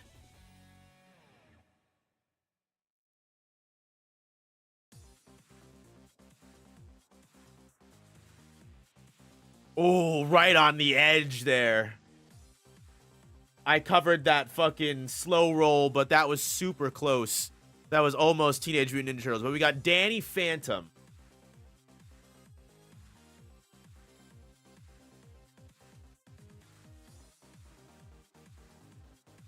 Danny, your team needs a victory, bud. Your team needs a victory. Getting your ass kicked by the flu, this is heavily entertaining. Hey, I appreciate that, and I hope that you feel better. Sending you that spirit bomb energy to recover. Oh no, Danny, no. You could have probably got a win against Finn or Steven, but Ben?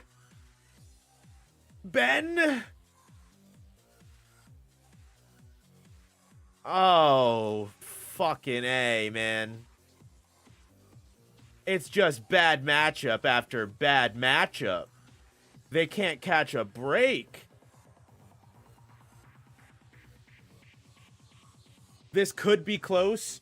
The thing is like, if you take out Alien X, yes, it could definitely be super close. But Alien X, I think, is the win con in this fight, legitimately. Like, if we're talking Ben 10 without Alien X, this is a really good fight.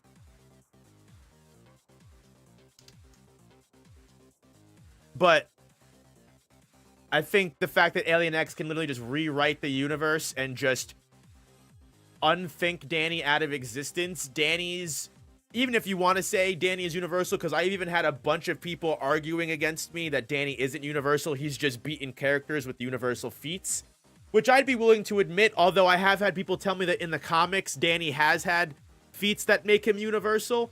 But either way, like, Danny is at the very least a really fucking strong contender. Especially when you add in the ectoskeleton, that's 100 times multiplier. Like, check out 5YL by the Ink Tank crossover with them.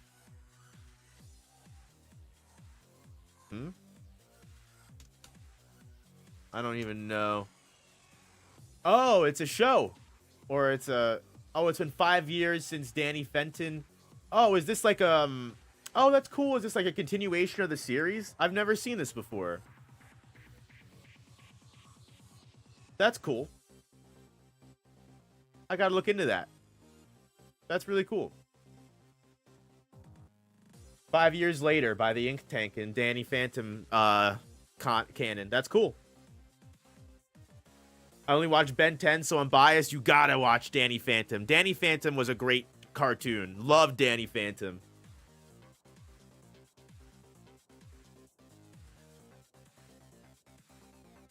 Read the Scoob and Shag manga? Absolutely not.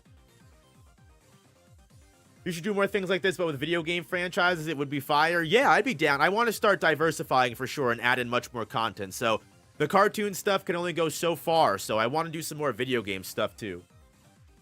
Definitely subscribe. Don't be afraid to check out what's coming out next, guys. Not just anime stuff. But yeah, like, just to give Danny Phantom some, you know, some clout here. You know, he is a ghost, so, you know, he can go invisible, intangible. He can possess other people, take over their bodies. He can make other people intangible, make other objects intangible. Even when allying with other ghosts, he managed to make the entire planet intangible. He's got like little ectoplasmic beams that he can fire, or like in like big waves and shock waves and shields for energy that can vaporize people or just really fuck them up. He can make clones, or at least one clone when he gets to his like, you know, best power. He can regenerate to a minor degree, but like he kind of takes damage pretty heavily. He's survived having his soul ripped out before, which is always good. He's also pretty adaptable. Like Danny literally gets like Zenkai boosts. Like Danny can legitimately, like in almost every fight he's been in, he fights someone, loses, and then beats them the next time, just because he's like downloaded their abilities and gotten stronger than them in that split time that since they've last met before. So Danny does get Zenkai boost, so he always comes back stronger. With the ectoskeleton Fenton technology, he can get 100 times multiplication to his stats. Towards the end of the series, he's controlling the weather. He's beaten ghosts like Fright Knight that split the universe into 2 realms with their sword. And I'm pretty sure in the comics, he's also beaten his future self. And also, there was a ghost that had like something similar to like the Infinity Gauntlet or the Universal Gauntlet that could destroy the universe, and he also beat that ghost. So like, yeah, Danny is pretty fucking strong. You could definitely wank Danny to Universal. However, unfortunately, and again, like I said, if this was Ben 10 without Alien X, this would be a really good fight. Like, Ben 10 with all the different aliens he has is pretty fucking OP. I mean, he was able to fight Vilgax, who was an intergalactic tyrant that ruled the galaxies for 200 years. And he fought, and that also, Vilgax also fought an entire army for weeks on end. So, like, Ben's pretty powerful for doing that. In his other series, he's defeated beings like Dagon, used the sword of Absalon, or is it Absalon or Ascalon, that are able to defend the galaxy and also protect the universe, and not the universe, protect planets from destruction. He can copy other people's DNA to take them down for alien usage. Ascalon. But yeah, I mean, like, don't get me wrong. Ben without Alien X would be a really good fight against Danny Phantom. I think they're both pretty equal when it comes to base fighting strength. But as soon as you put in Alien X, it's over. Like, Alien X is like literally the embodiment of reason itself. The form of Alien X, like, that is summoned by the Omnitrix, isn't even the actual Alien X, it's just an avatar. The real Alien X exists in the debate dimension, where there's multiple versions of him throughout the multiverse. Like, yeah, Ben can change the nature of life, change the nature of mana. He can change entire species genetics and either shoot them billions of years away or turn them into different beings. He's accidentally stomped on planets before. Like, it's like insane what Ben 10 can do with Alien X. Like, it's sad that it had to be this way. Like, Nick just keeps getting these bad matchups here, and it's kind of unfair. But really, what are you gonna do? You know, really, what are you gonna do?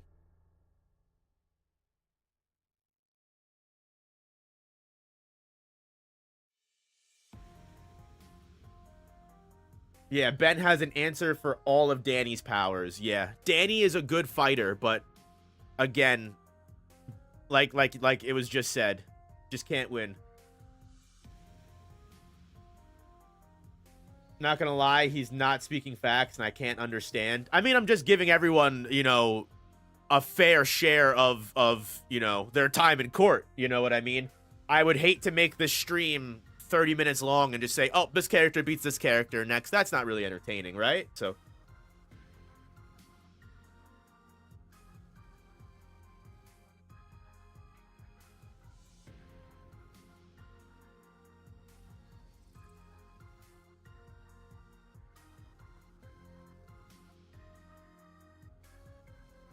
Danny's arguably one of the best Nicktoon fighters on the roster. Exactly. That's why I want to get that. I want to make sure, like, it's aware you know, how well we're doing. Speaking of OP as fuck aliens, you should read the book All Tomorrows. I love that book. Rewrite. Don't even get me started on that book. Anyone who hasn't read All Tomorrows needs to read that shit. Beautiful sci-fi novel. It's actually some of the best lore I've seen in my life. That was definitely a big hyperfixation of mine. Tiberius, they give it a 5. Yeah, Scoop and Shag manga is actually kind of a cool webcomic that has a bunch of different characters and some cool art. I'm gonna have to check that out because doing the Boomerang BG9 Ultra Instinct Shaggy is on the roster. So I'm gonna have to do some research into that. Maybe that'll be fun to add into the scaling and talk about. And let's solve this debate. Jenny Wakeman versus Zoro. I mean, the only thing with Jenny versus Zoro, because I did see a lot of comments saying that I was crazy for putting Jenny over Zoro. I mean, like, Jenny is able to fly to different planets in no time at all. So, like, Jenny is probably at least as fast, if not faster, than Zoro. Jenny has whipped spaceships into the sun from Earth before, carried spaceships across the galaxy before. I mean, that's what I'm basing my idea of Jenny Wakeman versus Zoro about. Like, sure, Zoro could cut off Jenny's arms and head, but, like, Jenny can just repair herself. And then the strength of 1,070 men. I don't know what to tell you. But, unfortunate. But, yeah, the people have spoken. Out of 104 votes, Ben 10, 92%, Danny Phantom, 8%. Even with Zoro being at light speed or faster than light, Jenny is also faster than light. To be able to fly from Earth to Jupiter in, like, less than a minute, or deliver all of Christmas presents as if Santa Claus in a single night, you have to be, you know, at least speed of light, if not faster. So I think she did all of Christmas in, like, a couple minutes. So, yeah. But we could talk about that when we get to Jenny. Now, we may not even get to Jenny, because after that hefty loss, Cartoon Network has 5 wins. And like I said, the Tournament of Power is best of 10, which means if Cartoon Network scores another W here, they win the Tournament of Power. Hey, China Doll, how we doing? Now, that being said, we've got Jenny, Wakeman, Jimmy Neutron, and Teenage Mutant Ninja Turtles left for Nickelodeon. On the Cartoon Network side, we've got Steven Universe, Finn the Human, and Mordecai and Rigby. Now, Jenny would probably be able to beat Steven Universe, and might be 50-50 with Finn. Although, actually, 50-50 with both, I would honestly say. 50-50 with both, I would honestly say. Jimmy would be the only character that I would say has a good chance of potentially beating Steven or Finn. And if Nick gets Teenage Mutant Ninja Turtles, it's cooked. You just missed Ben, Kobe. We just talked about Ben. Nick's looking for the draw. They need real good odds. They need real good odds. Let's see. Nick, don't pull Teenage Mutant Ninja Turtles. You pulled Teenage Mutant Ninja Turtles. It's over. It's done. It's over. That's it. That's all she wrote.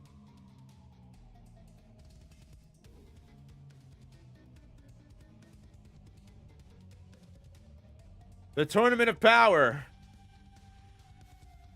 has reached its final match, because no one in Cartoon Network is losing to the Teenage Mutant Ninja Turtle trio here.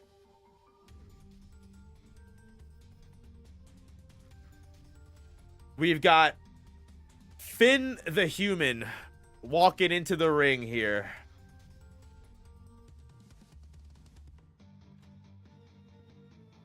Yeah.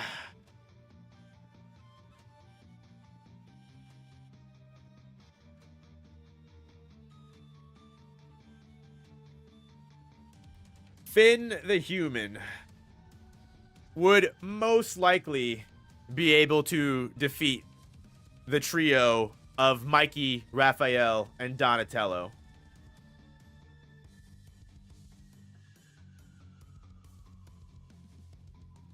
But let's discuss, shall we? So we kind of already scaled the Teenage Mutant Ninja Turtles earlier. We do know they're relatively really strong. Supposedly, if we are to take versus battles with always a grain of salt, we never take versus battles off face value alone. Never, never, never. Technically, I guess the Nick people get to town level. I don't know about that, but yeah, they do have elemental powers.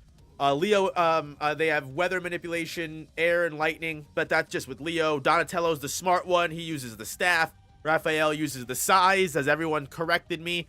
He's got wrist-mounted flamethrowers. Michelangelo uses the nunchucks really well. They all have mild regeneration, all really good battle intelligence and strategy.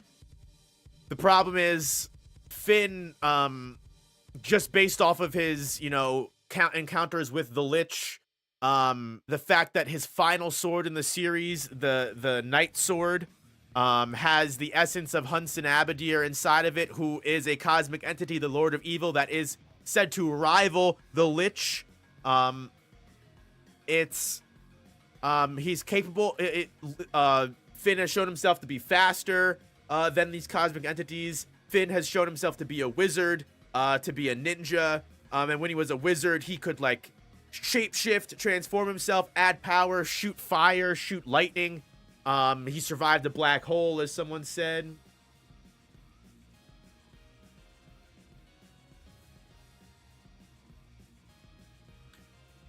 I mean, yeah, Finn has endured multiple different things like intense heat. He's been frozen. He's survived having his soul absorbed. He's unaffected by mind control, even from cosmic entities. He's ignored acid or electricity almost entirely. He's always returned to original form after being transmutated or transformed. He resists candification. He can interact with ethereal beings like the gladiator ghosts when he fights them. He's able to deflect lightning bolts from the Ice King, so he's faster than a lightning bolt. He's harmed eldritch beings.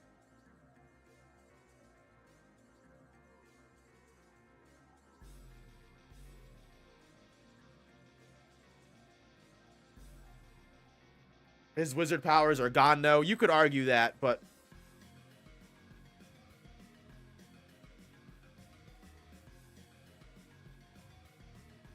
Okay. Mikey's got his mystic weapon working extend. What version of the Teenage Mutant Ninja Turtles we're talking about? The Nickelodeon version. We're talking about the Nickelodeon version of Teenage Mutant Ninja Turtles. If we were talking about 4Kids, it would be a lot closer. We had that discussion earlier. We talked a lot about the 4Kids Teenage Mutant Ninja Turtles and how busted they are compared to the Nickelodeon Teenage Mutant Ninja Turtles. If we were talking 4Kids Teenage Mutant Turtles, it would actually probably be a lot closer. I'd probably say 3v1, they'd probably win.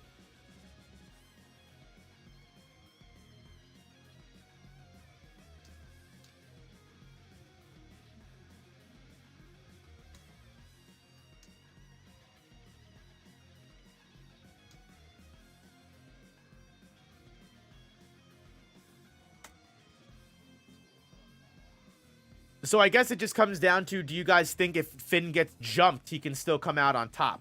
Remember, the Night Sword is able to literally send people to the Nightosphere. So, like, not only is Finn able to slash open portals to escape himself, he can also slash open portals to separate the three turtles, so he doesn't have to fight them all at once, right?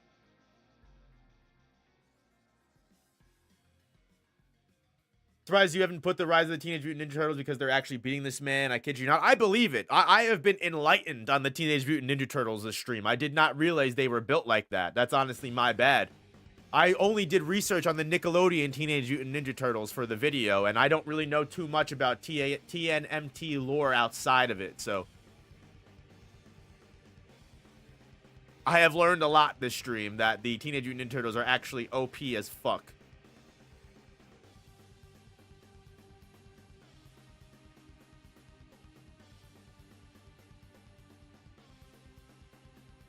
Finn has them on the raw strength side, but their coordination and ambush tactics allow them to fight above their weight. So Rise of the Teenage Mutant Ninja is when they have all of their powers and everything. Which one is the Nick?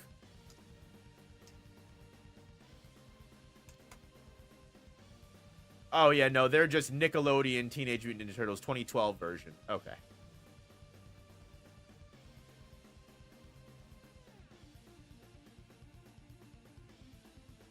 Finn held a 4D sword.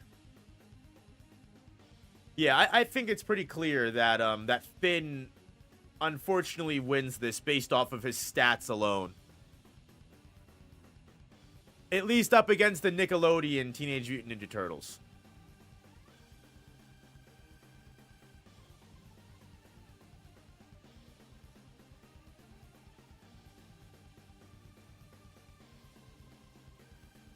Finn would most likely just make portals and fight the brothers one-on-one. That's what I'm kind of thinking too, you know. With the Night Sword, the fact that he can separate them and not have to get jumped by them is a pretty good counter.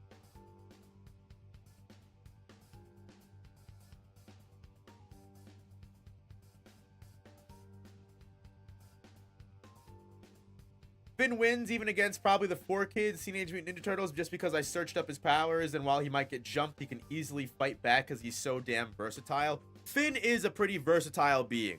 And again, if we're using like, you know, if we're using like peak Finn with most of his powers intact, it's pretty clear. Finn's getting his ass whooped if they give him the chance.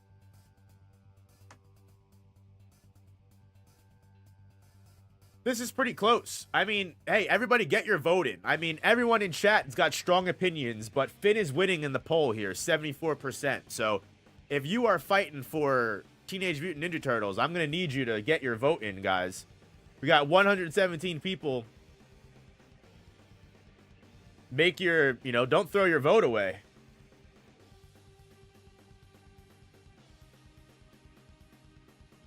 Because right now, Finn is coming out with the win unscathed.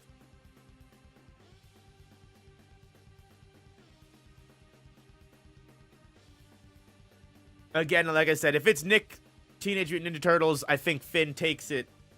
If we're using maybe 4Kids, or even, as people mentioned, Rise of the Teenage Mutant Ninja Turtles, Raphael, Mikey, and Donatello, they might actually win just because Finn is probably stronger when it comes to raw stats and experience, but 3 against 1 is pretty tough. While Finn has the ability to separate everyone and fight them one-on-one, he still has to fight 3 battles a row in a row. And it's not 4v1 because Leonardo was his own Espada. So we separated. Leo as a leader was his own, and then it's just the trio. Yeah, 3v1. But still, strong numbers against one person alone. Finn as the Catalyst Comet is something I didn't consider in my scaling in the previous video, or any of the research that I did. Honestly, I wasn't able to find that, and I completely forgot about that. So like that's a pretty big deal. That he is technically the Catalyst Comet, but yeah. Guys, get your votes in. 75 votes. Finn is still winning. I'm gonna give it one more minute for a countdown. And if the Teenage Mutant Ninja Turtle fans don't step in now, Cartoon Network's coming away with the victory over everybody else. China, thank you for the 20. Thank you for the dono. I appreciate the love and support. Always happy to see you in chat. Sending good vibes. Hope everyone's having a good day. You too, girl. You too. Sending that spirit bomb energy around to everybody. We love it. Finn scales to Orgalorg. Orgalorg.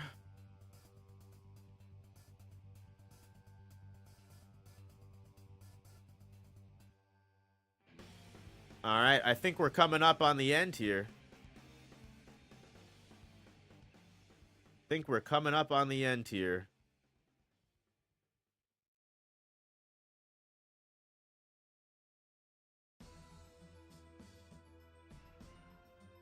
Polls are closing in 10, 9, 8, 7, 6, 5, 4, 3, 2, 1. Polls are closed. Finn is winning the 3v1. Finn pulls in the final victory for the Tournament of Power. There is no way that Nick can win here. A win is a win.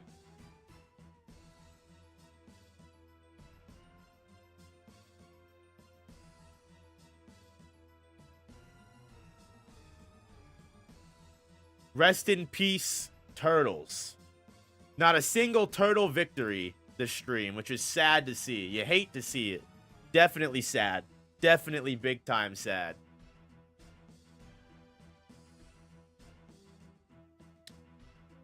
So that is the result of the Tournament of Power. Now, of course, we do still have two matches to go. So I actually will go through them just to talk about them. I won't spend as long on them, nearly as long going through them, because the tournament's already been run and won. But we're on the board. We might as well talk about the other matchups to come, because the other ones are still pretty good. But let's see.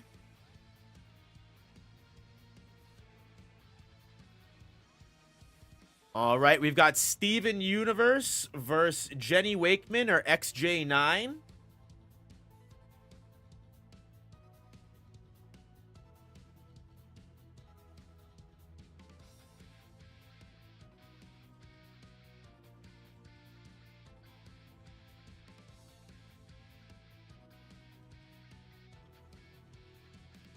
Let's throw it to a poll.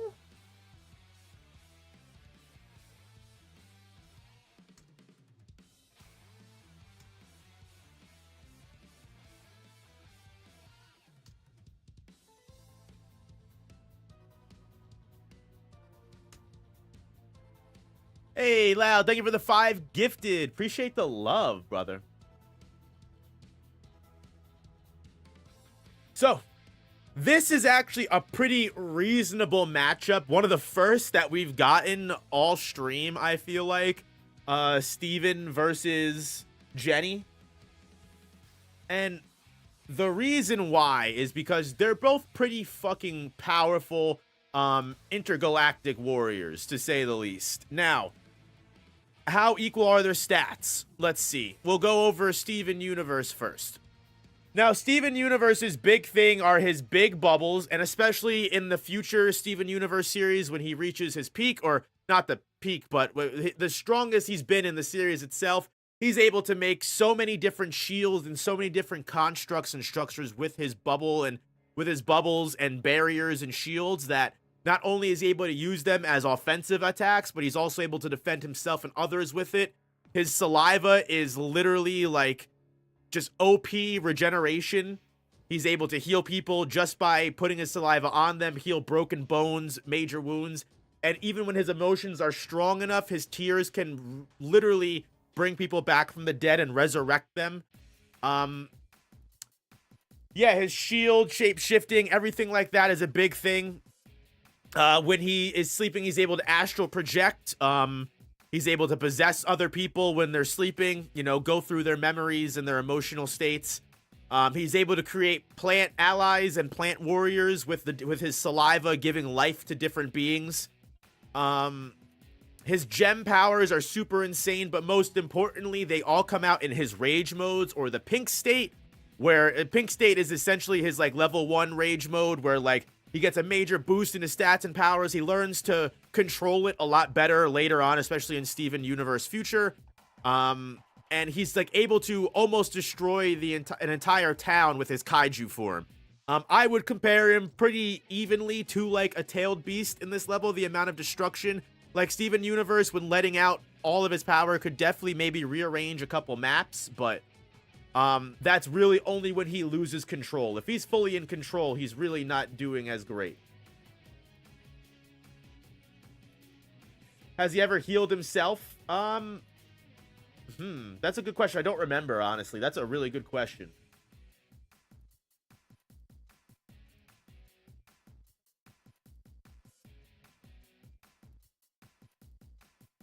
Yeah, Steven is also insanely fast, to the point that, like, Steven, you could argue Steven is relativistic plus the highest level of relativistic speed, or potentially even speed of light, because in his pink state, he moves so fast. Not only does he leave after images, but he also genuinely has the world move slower around him. So, yeah, his Steven Universe's speed is OP.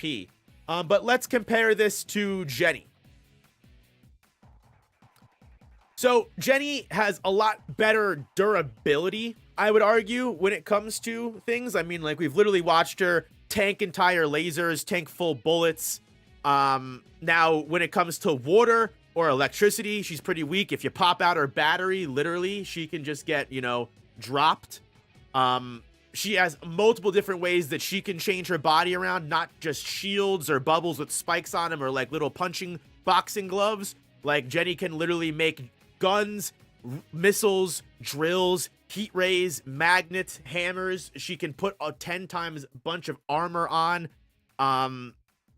She can fly 2 different planets and back. And again, as we talked about earlier, she did complete Christmas for Santa in, like, I think only a couple minutes at best. So she is very fast as well. I don't know if you could argue she's speed of light, but I would argue if she's flying from Earth to Jupiter and back in only a couple seconds.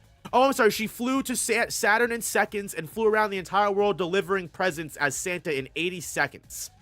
80 seconds. She flew around the entire world delivering presents as Santa in 80 seconds to every kid in the entire world. That's billions of children. She is, I would argue, she's faster than Steven Universe. Otaku Talks, thank you for the $2 dono. Use this as here before 100K.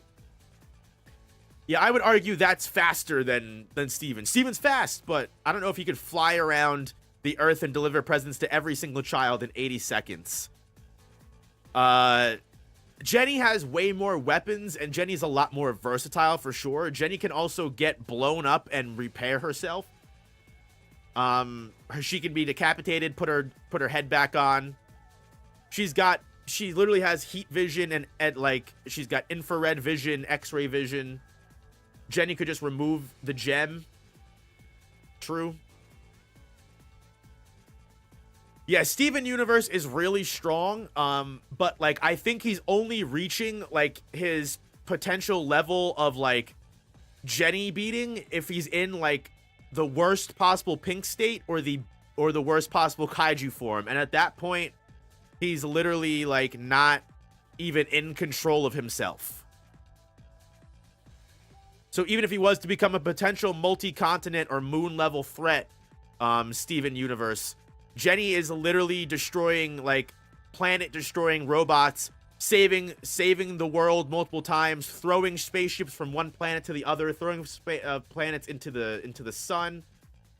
His shield powers don't have any limit. That is true. His shields don't require any stamina whatsoever. That is true.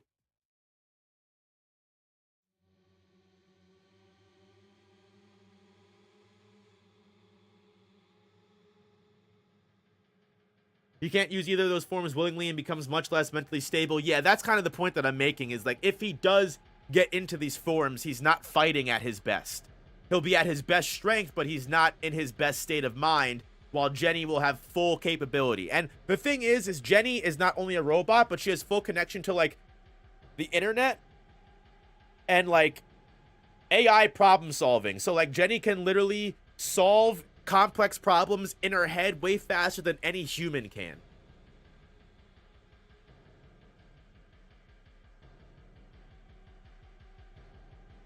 Well, you really have to put to the side and say Steven's shield power is connected to his thoughts and it's connected to his imagination. His imagination could be infinite. That is a good way to look at it, but I mean, just justified by the way Steven's mental capacity is in his own series. I mean, even in his own series, he's not that mentally stable. So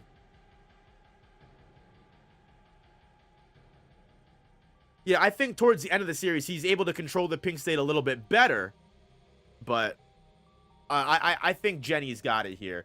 And I think, yeah, out of 70 votes here, Jenny 54%, Steven Universe 46%. It's a close matchup. This is the closest fight we've had all stream. So take it as you will, right? This is the closest fight we've had all stream. I'm going to give it one more minute, guys. One more minute. Get your votes in if you have not voted yet. Because we're close. Your vote could make the biggest difference. There's 100 people watching, 70 votes in the poll. Hit that poll. Let's see what you got. Is Jenny taking the victory, or can the Steven Universe fans clutch it? Because this is close. I honestly can't even make a decision. I can't even tell you who I think would win, honestly. It's so close. I think, personally, Jenny's got the advantage in my eyes. But I could be wrong here, guys. I could be wrong.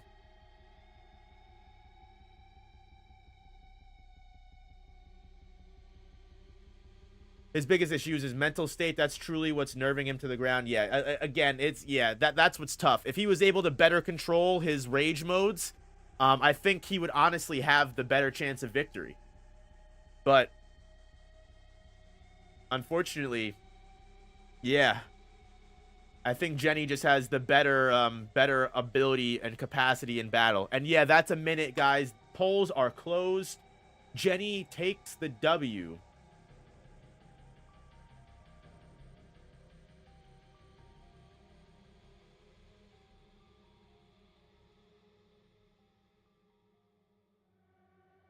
Jenny takes the W, guys. That was the closest one we've had all stream, so it's nice that we've had that.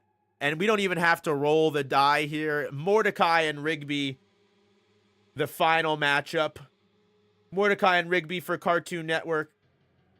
Jimmy Neutron for Nickelodeon. The last matchup of stream. Let's see it, y'all.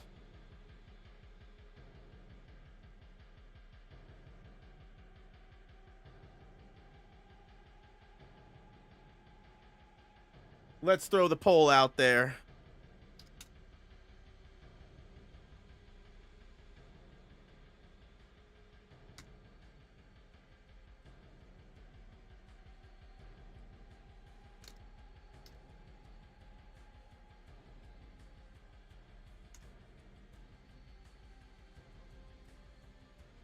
Last matchup, guys.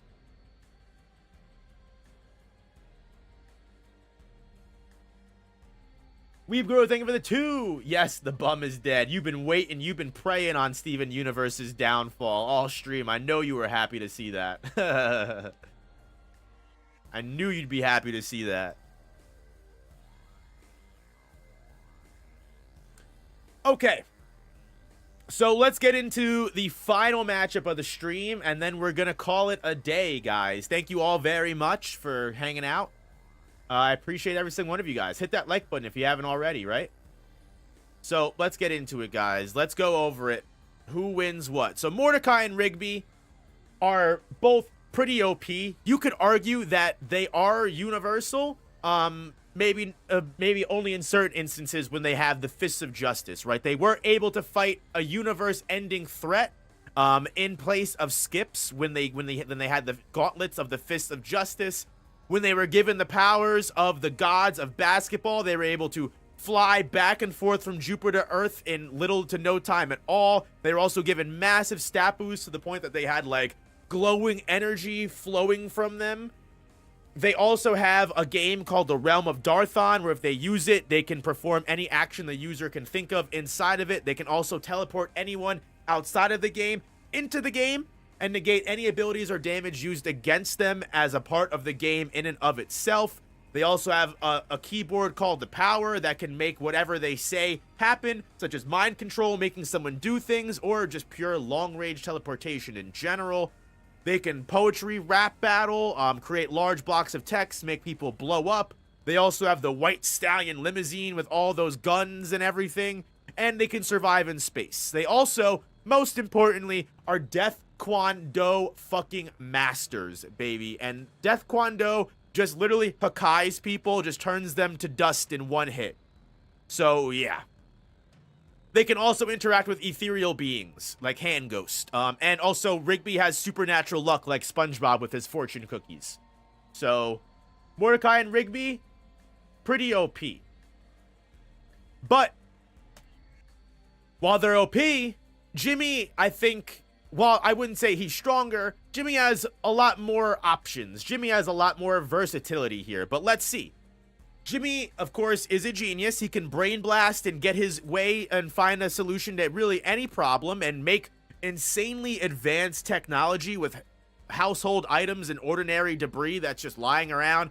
He can hack things. He can also survive in the realms of space without a helmet. Jimmy does have mild toon force. He's broken the fourth wall before. He's been flattened and popped back up. He has survived in the North Pole without any coats or anything at all. He survived in space without any kind of helmet. He's survived inside people's stomachs with their acid and everything. He also has a multitude of just crazy amounts of inventions, and that's really where most of his stats come from. He's got the DNA accelerator to massively advance genetics of beings 350 million years in the future. Demutation pills that revert mutants back to normal. He's got a hypno beam for mind control. He can turn living beings into cheese with his cheese ray. He has a jetpack, a hover car, a rocket ship. He can clone himself or others. And also with that cloning thing, it creates clones through light, and by duplicating entire things or objects, he was even able to duplicate the entire world. That duplicate, after being completed, then causes the original object to literally delete itself. So I could make a copy of Mordecai, and then that copy helps me while the other side of Mordecai, the original Mordecai, just dies. He's got the brain drain to make people stupid or smart. He created that nanobot that like literally could just delete anything it didn't like out of existence and store it into data. Yeah, he's just literally like, he's got like things that can heal people, bring people back to life. The neutron health pills that like brought and fixed Carl's blindness and made him a buff maniac. China Doll, thank you for the 5 gifted. Appreciate the love as always. I mean, yeah, like Jimmy has like a pain transfer helmet that like anything that gets done to him immediately transfers to whoever he wants. They don't need to be wearing a helmet. He can just transfer that pain to anyone he wants. He can give people headbands that make them stronger. Yeah, Jimmy has a lot more options to invent things and a lot more inventions, whereas Rigby and Mordecai are a little just more just ridiculous and OP. Like, they don't have as many options, but the options they do have are pretty fucking, you know, efficient. Death Kwon-Do just Hakai's Jimmy, no questions asked. The Realm of Darthon would just immediately teleport Jimmy into their game where they control everything. While everyone in this situation is faster than light, Jimmy's faster than light, Mordecai and Rigby are faster than light. Mordecai and Rigby are the only one that have saved the entire universe with their fists of justice, whereas Jimmy's mainly just saved planets and maybe a galaxy, if that. Yeah. Jimmy does have a lot of different options to do, but I just don't know if he'd be able to pull them off quicker than Mordecai and Rigby can get the W here. But I'm interested to hear what everyone has to say. Loud Gaming, thank you for the 10. Appreciate the love. 39 subs to go. I know we are super duper close.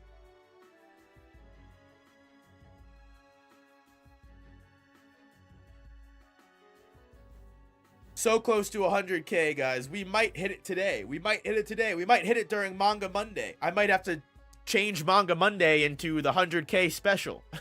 We'll have to see what happens by the time Manga Monday comes down. We've got another couple hours to go, so we might have to just do a 100K special.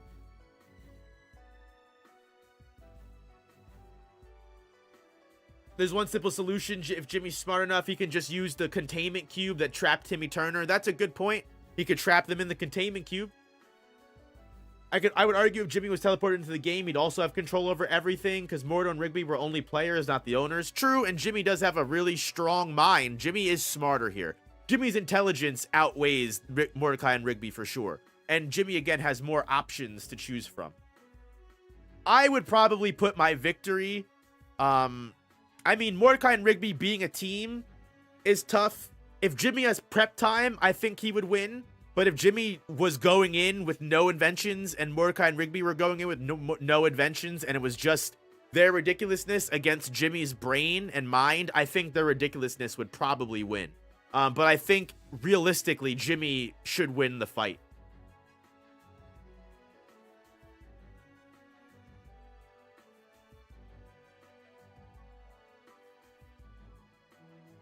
This is another close one, but I would probably see, how do I see the exact sub count? I have it linked to my, I have it linked to my YouTube analytics.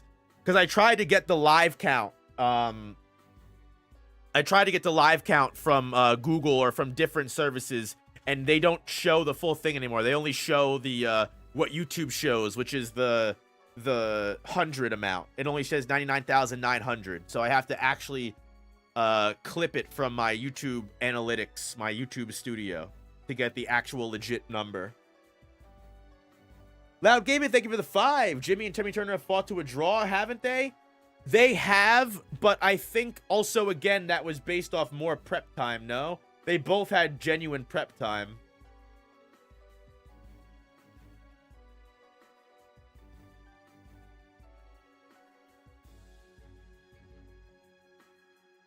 They are quote-unquote equals, but I would always put my money on Timmy over Jimmy. Because, again, Timmy can wish for things. Jimmy still has to invent them.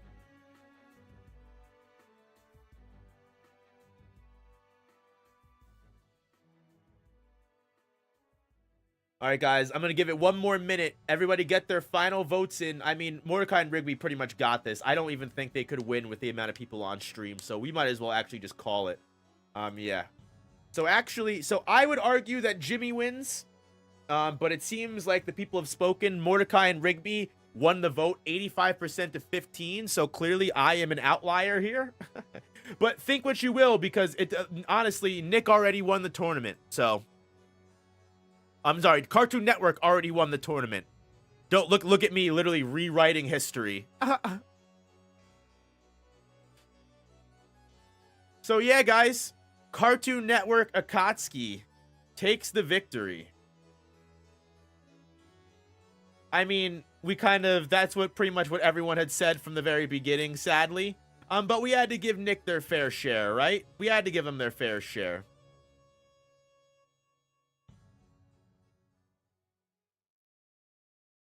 The Cartoon Network Akatsuki is the winner. Now, if for some reason you watched this whole stream and did not watch either my Cartoon Network Akatsuki video or my Nicktoons Espada video, go check them out. I had a lot of fun making them, and if you enjoyed the stream, you will definitely enjoy the video of me just talking about them candidly. But the real winner out of all of this is Darren Z. Darren Z is the real winner of this, and I need you guys to go support Darren Z. He is the original artist that did all of this stuff. He is an absolute mad lad of an artist. He is absolutely great at what he does. Go support him on Instagram. Go support him on Twitter. Literally anything that you own, go support him on it. He deserves the love. I am definitely going to be doing more videos. Look out for the Disney Phantom Troop. Which, where is it? Oh, I might have passed the Disney Phantom Troop. No. I'm lost. I'm lost. There we go. Disney Phantom Troop. And Boomerang CP9. So look out for that, guys. Got to do some research, but I'll definitely get through and get back to that. But in the meantime, please, please, please, go subscribe to Darren Z. Look, he's got a fucking coloring book out. Buy his goddamn coloring book. Come on. Support him. Show love. Links are in the description. Let's get that run back with Jenny and Zoro. Hey, maybe next time. Maybe next time.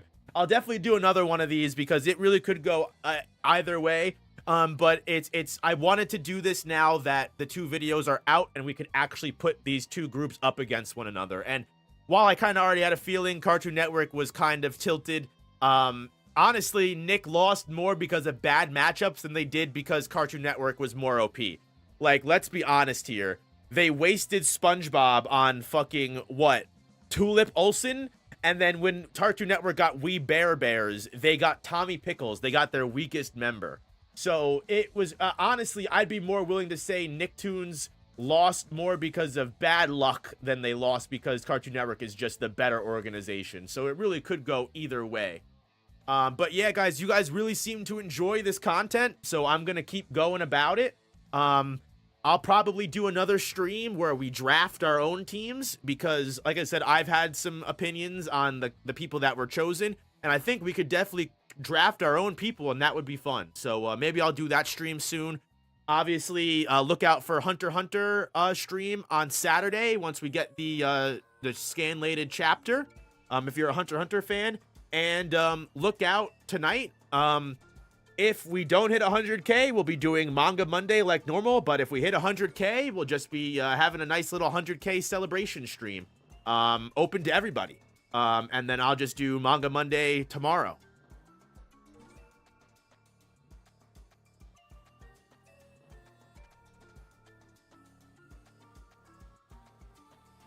My internet just went out again.